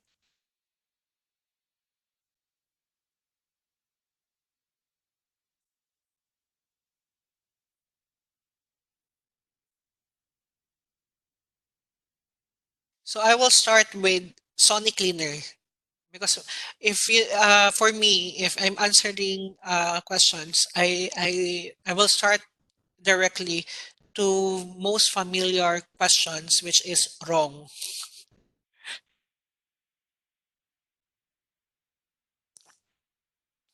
I will start with Sonic Cleaner. Why? This is ultrasonic machine. You cannot put rigid container or tray to the ultrasonic machine. Okay? It can interfere the sonic cycle or the sonic waves. Instrument washer wrap. So, which means this is intended for instruments. For cart washer, this is intended for cart.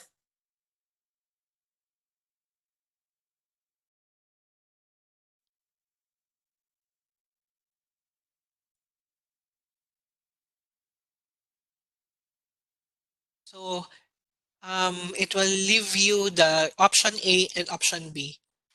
So, from the word it's automated, the cleaning shape rigid container, it's a mechanical washer. It's still a mechanical washer because there are two types of washer. Two types of washing, which is cleaning, I mean, for manual brushing and then mechanical cleaning, which is using mechanical washer. So, or mechanical equipment or mechanical devices. So the answer is your automated mechanical device, automated mechanical washer.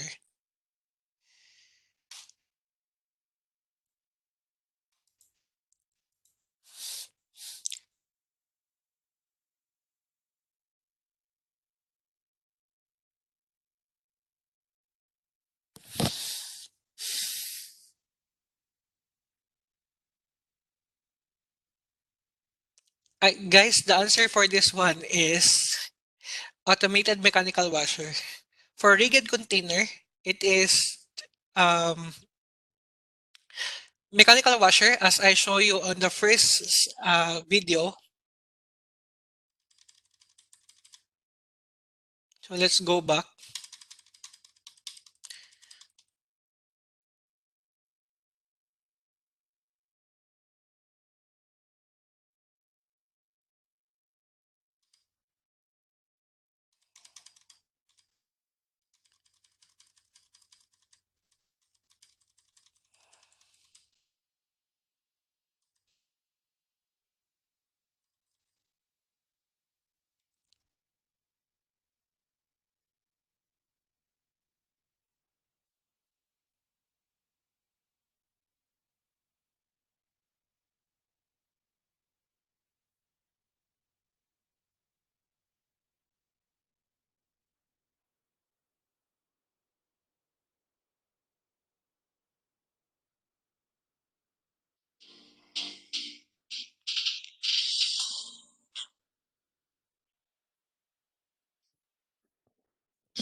Guys, I need to correct what I answered.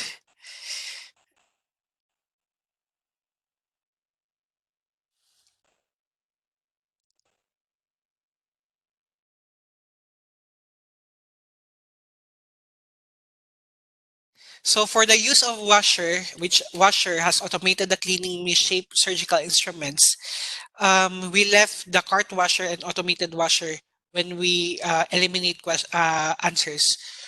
The answer is the cart washer. The reason why for automated mechanical washer, as per the Iahcmm's manual, for automated mechanical washer, it is intended for,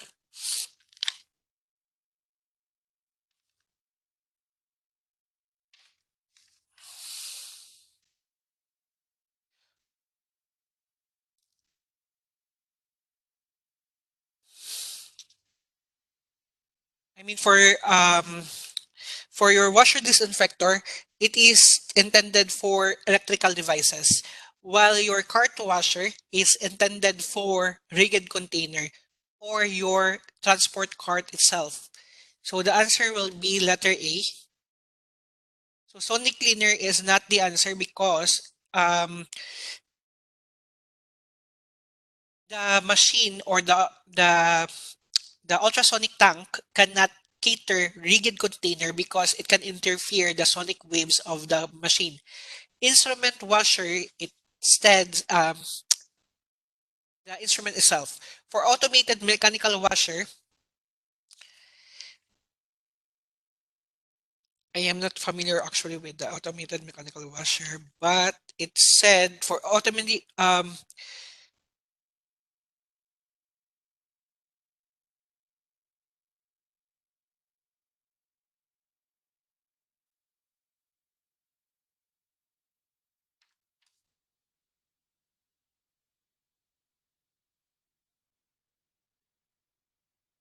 So that's it. For automated mechanical washer, they are intended for cleaning. So they are intended for cleaning any mechanical device, me- mechan- electrical devices.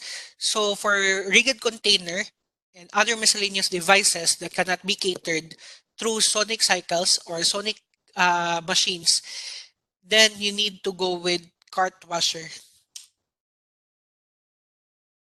So the use of cart washer has automated the cleaning of surgical case carts, rigid container, and other miscellaneous medical devices. Processing rigid container and surgical basins in a cart washer can yield operational speed and efficiency. So next question. It should be recommended that which of the following should be used as disinfectant for laryngoscope blade?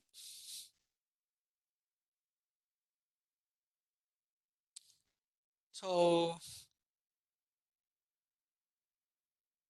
it is recommended that which of the following should be removed, I should be used as disinfectant for laryngoscope.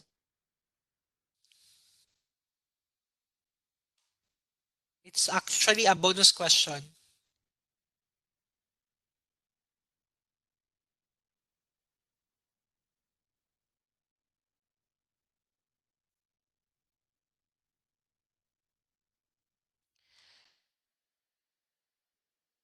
So the question is, it should be recommended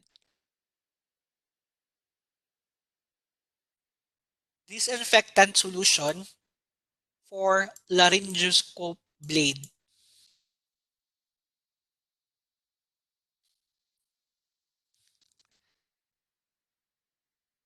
So what is the answer for this, guys?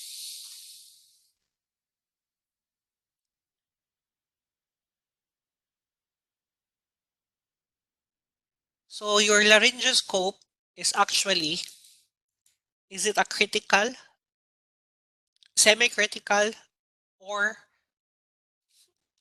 um, non-critical instruments?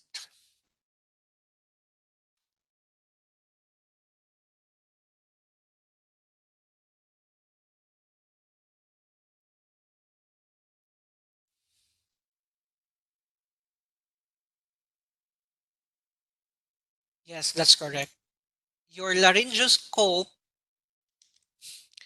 is a semi-critical instruments.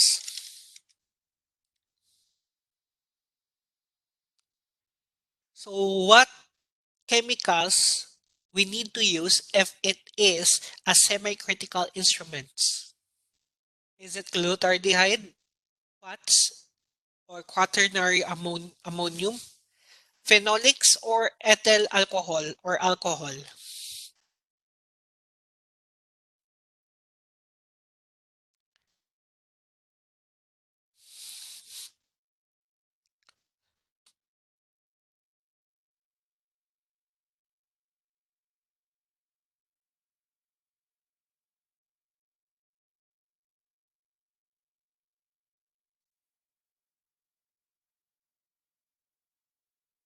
So guys, you need to remember the following abbreviation. Okay? Um, CPAC for low level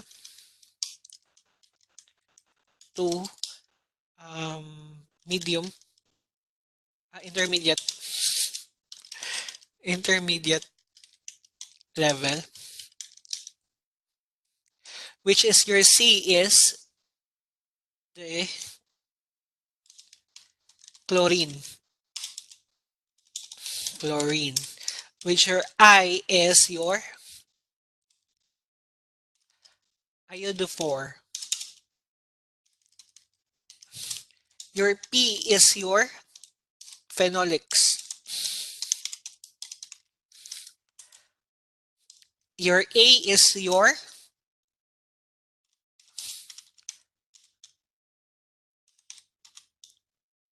I mean, no, no, no, alcohol. Your Q is your quaternary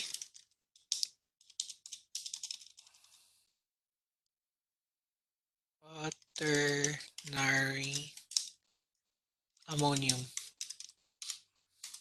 That's your low level to intermediate level disinfectant, which used for non-critical instruments, which is your quartz is a non-critical, your phenolics is non-critical, your ethyl alcohol is non-critical. So the answer is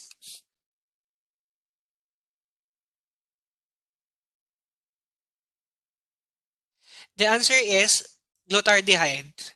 Guys, for semi-critical instruments, what are those?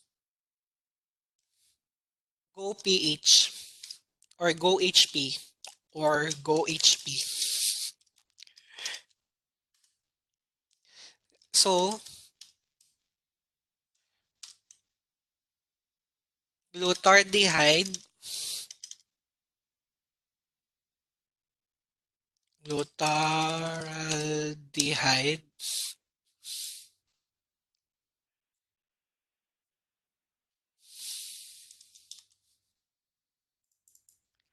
oh my god.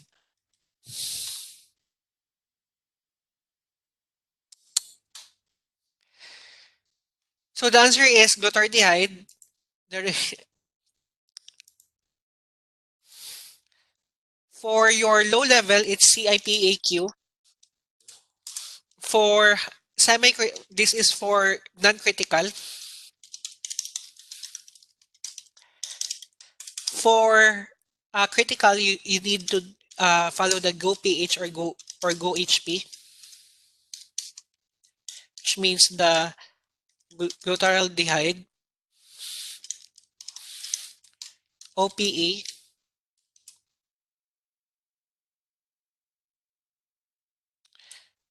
H4, hydrogen peroxide, and P4, peracetic acid.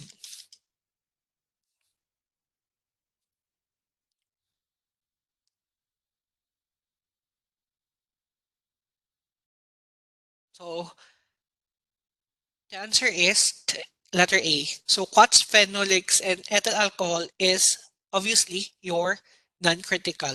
So for semi-critical, it should be go pH or go HP. So glutaraldehyde, OPE, or optataldehyde, or hydrogen peroxide, or peracetic acid. So there are two types of um, disinfection, which is low level and intermediate, and your high level. So your high level is go pH, while your low level and intermediate, which is CIPAQ. You need to remember this one because it is a bonus question. For C,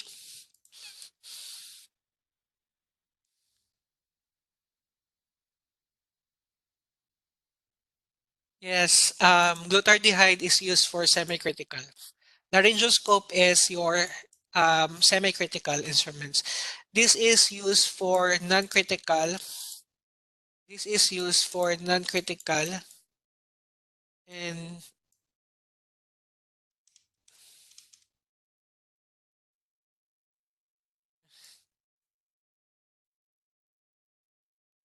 ethyl alcohol is used for your um, non-critical, which is alcohol, and quaternary ammonium is your low level, while your phenolics is your high, I mean your low and intermediate, while your chlorine and iodophores is your intermediate level disinfection. So the answer is letter A.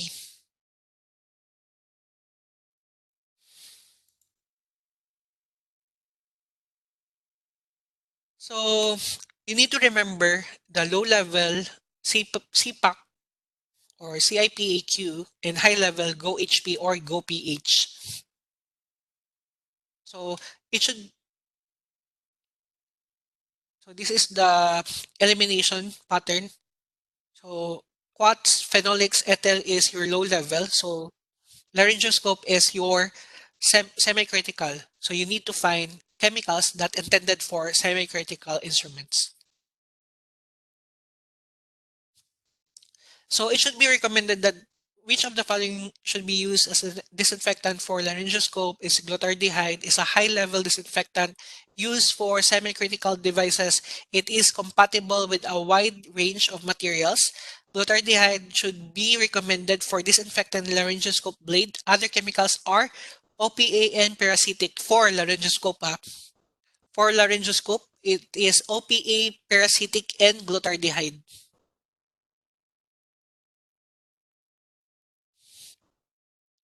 The conductivity of water indicates of which of the following. Again, it asks the conductivity. Conductivity of water.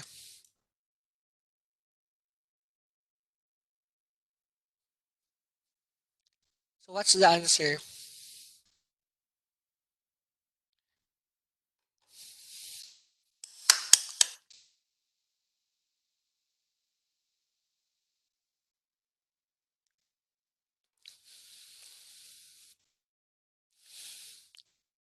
Yes, for conductivity, it is actually the ionic charge. So let's answer it one by one. For purity,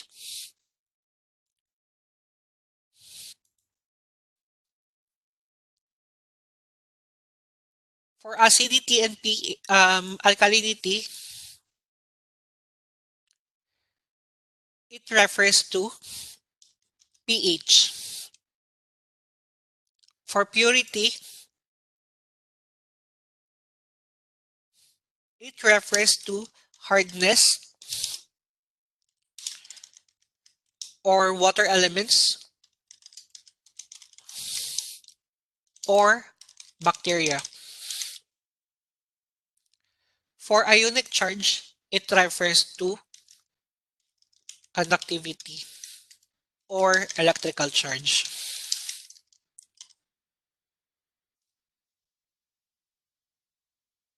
So the answer is letter B.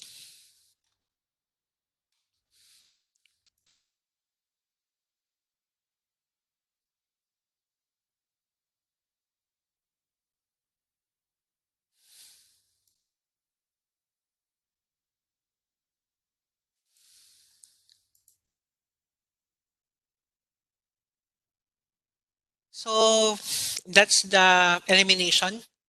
It's purity, hardness, and bacteria. So it doesn't talk to conductivity or electricity.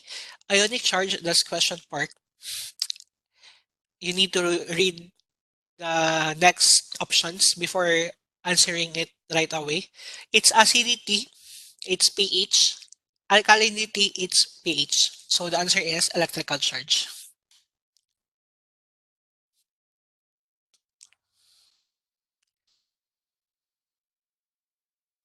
So the ventilation system in the decontamination area should allow at least how many air exchanges per hour?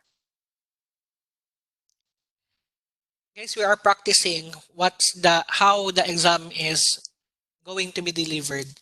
Actually, they are given actually common questions, especially in the book, but it's very tricky. The ventilation system in the decontamination area should allow for at least how many air exchanges per hour?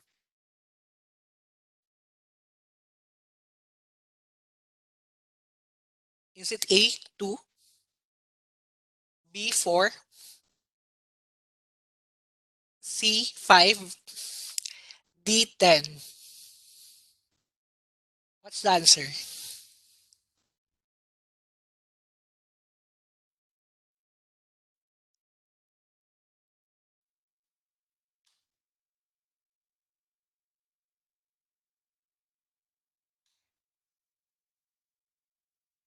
The ventilation system, which is in decontamination area, and it asks for air exchanges. So the answer is we will eliminate one by one. The number two, is it right or wrong?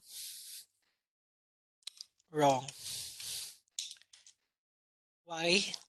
I will eliminate faster. In CSSD, there are only two air exchanges commonly discussed in Iahcsmm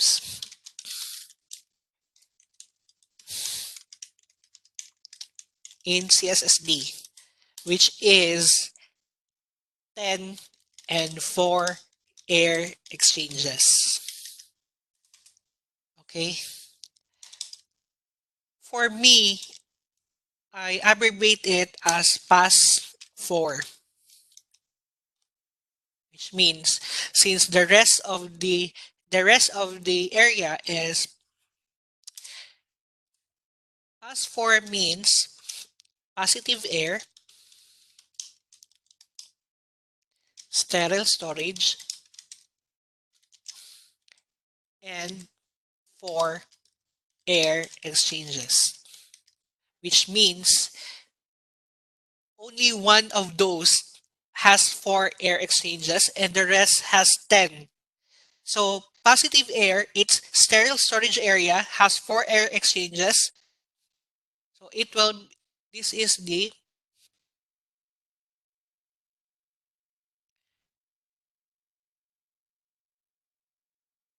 sterile storage.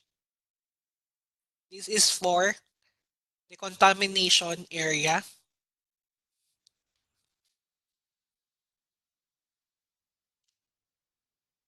This is for the contamination area and other area. If you are asked with the, what do you call that one? If you are asked with uh, the pressure of the area and decontamination, it is negative.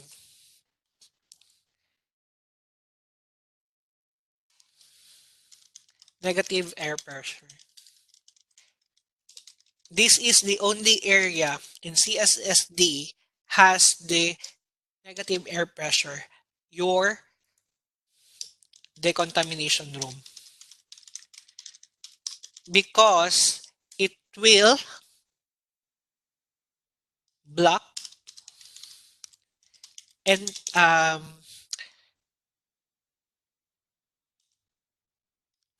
it will block the bacteria or microorganism in going out,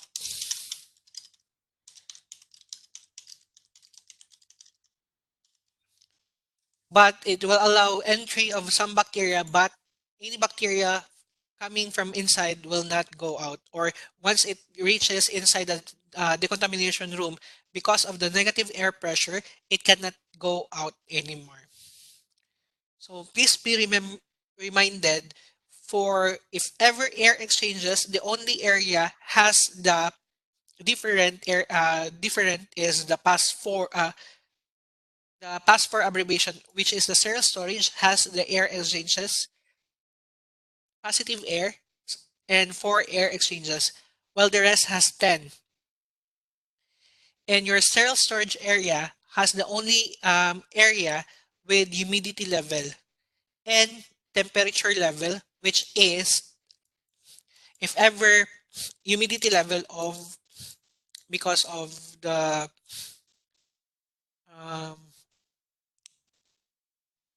storage requirements of the pouches. For for your temperature in in CSSD temperature, the contamination area is the coldest area with at least 16 to 18 degrees Celsius.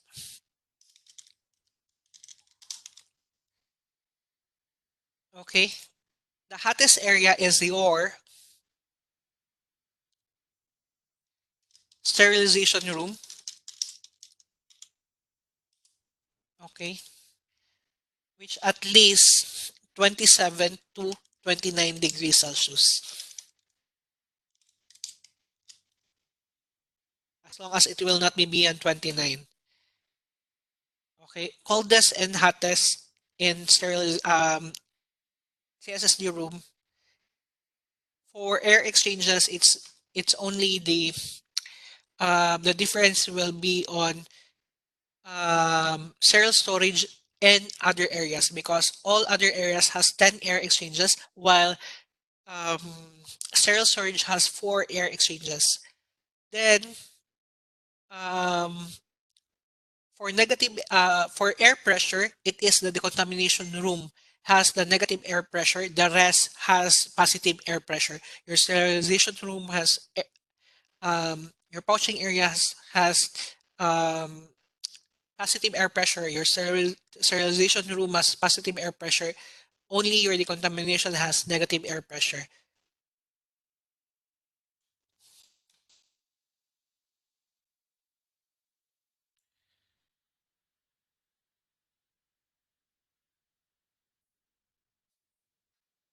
So the ventilation system in the decontamination area should allow for at least how many air exchanges? It's 10. So remember the past 4, positive air pressure, sterile storage 4, air exchanges, and the rest is 10. It's only, in CSSD, there's only 4 and 10 air exchanges.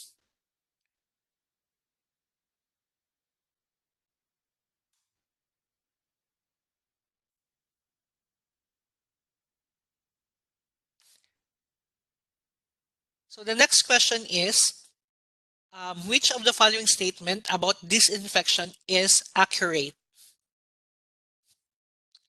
So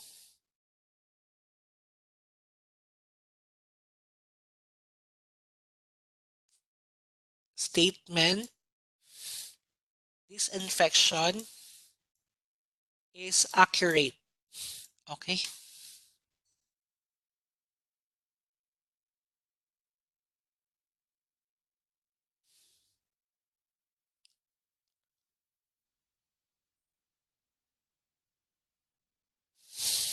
So what's the answer for that one?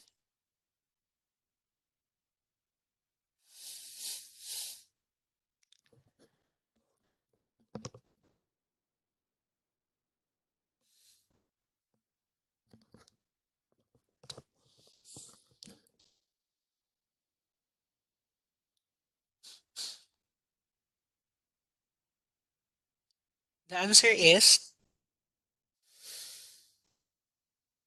okay, let's start with the wrong answer. Or let's start with the obvious wrong answers. So the process of disinfection, letter D, the process of disinfection cannot be done by heat. Correct or wrong?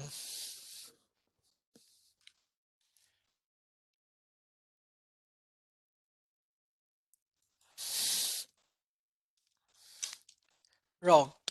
Because you have your thermal disinfection.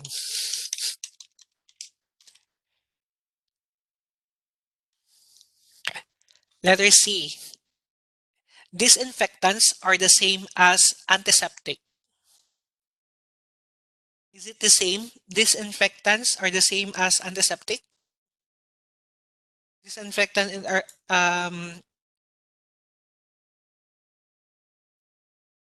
disinfectant and antiseptic are the same?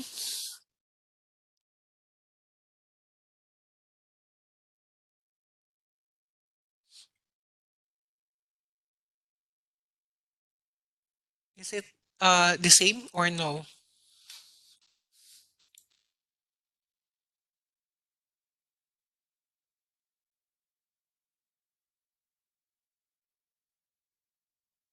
No. Your disinfectant, your disinfectant is used for where? Inanimate object. While your antiseptic are used for animate object. So they are not the same.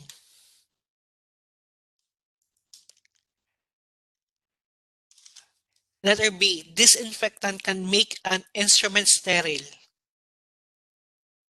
Is it disinfection can make an instrument sterile? No, it is actually wrong. Disinfection, disinfection cannot make the instrument sterile. Okay? Only sterilization can make an instrument sterile, but not disinfection or disinfectant. So the answer is letter A.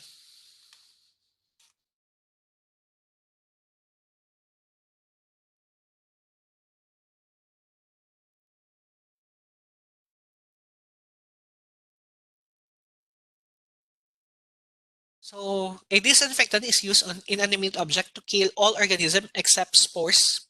Because if it is included spores, then that is sterilization already. So disinfection, inanimate object to kill all organism except spores, while your sterilization kill organism, all organism, including spores. So the accurate statement is that a disinfectant is used on inanimate object to kill all microorganisms except spores, unless a sterile claim is made on the label. Disinfectants cannot make something sterile because only sterilization. It's either ETO or autoclave can make instruments sterile. Disinfectant are not the same as antiseptic. Disinfectant used in inanimate object while antiseptic is in living tissue. Process of disinfection can also be done by heat through thermal disinfection. And guys, we are done.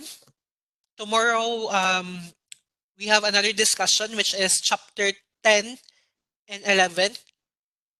So the lecture will be around 1:30 the same time because we have ACLS running for 2 days and I need to be there in the morning to observe. So any question? Question. Do you have any questions, Do you have any guys? questions, guys?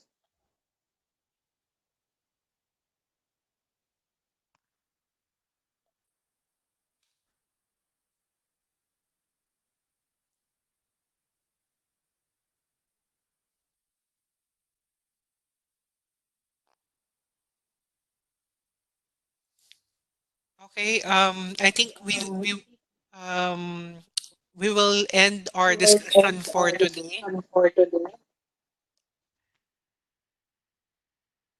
Let's meet tomorrow again. And guys, please answer your Purdue account, especially for those who wants to take the exam on February or March. You need to finish your Purdue so that we can assess or we can assess your scores and where to target your I mean lectures. Anyway, once we are done with our lectures, you can come here to in our office as per scheduled for a one-on-one or group discussion or rationalization of every question questions. There are more practice questions will be delivered. We will open another schedule which only no discussion but only for practice exams. So we will try to answers questions which is closely the same with for with Iahcms, but not actually the same. But the concept and how they create the question will be the same. Sometimes they will give the same we deliver common answers that they will you can already see the wrong answers. So common mistakes and common answers can be easily seen, but sometimes they are giving questions that are all correct, and you need to prioritize what is the first option and what is the second and third option. So we are done, and thank you for joining today's class. Let's meet tomorrow at 1:30 p.m. And then please don't forget to answer your module exams. Okay, guys, thank you so much. Thank you. Bye bye.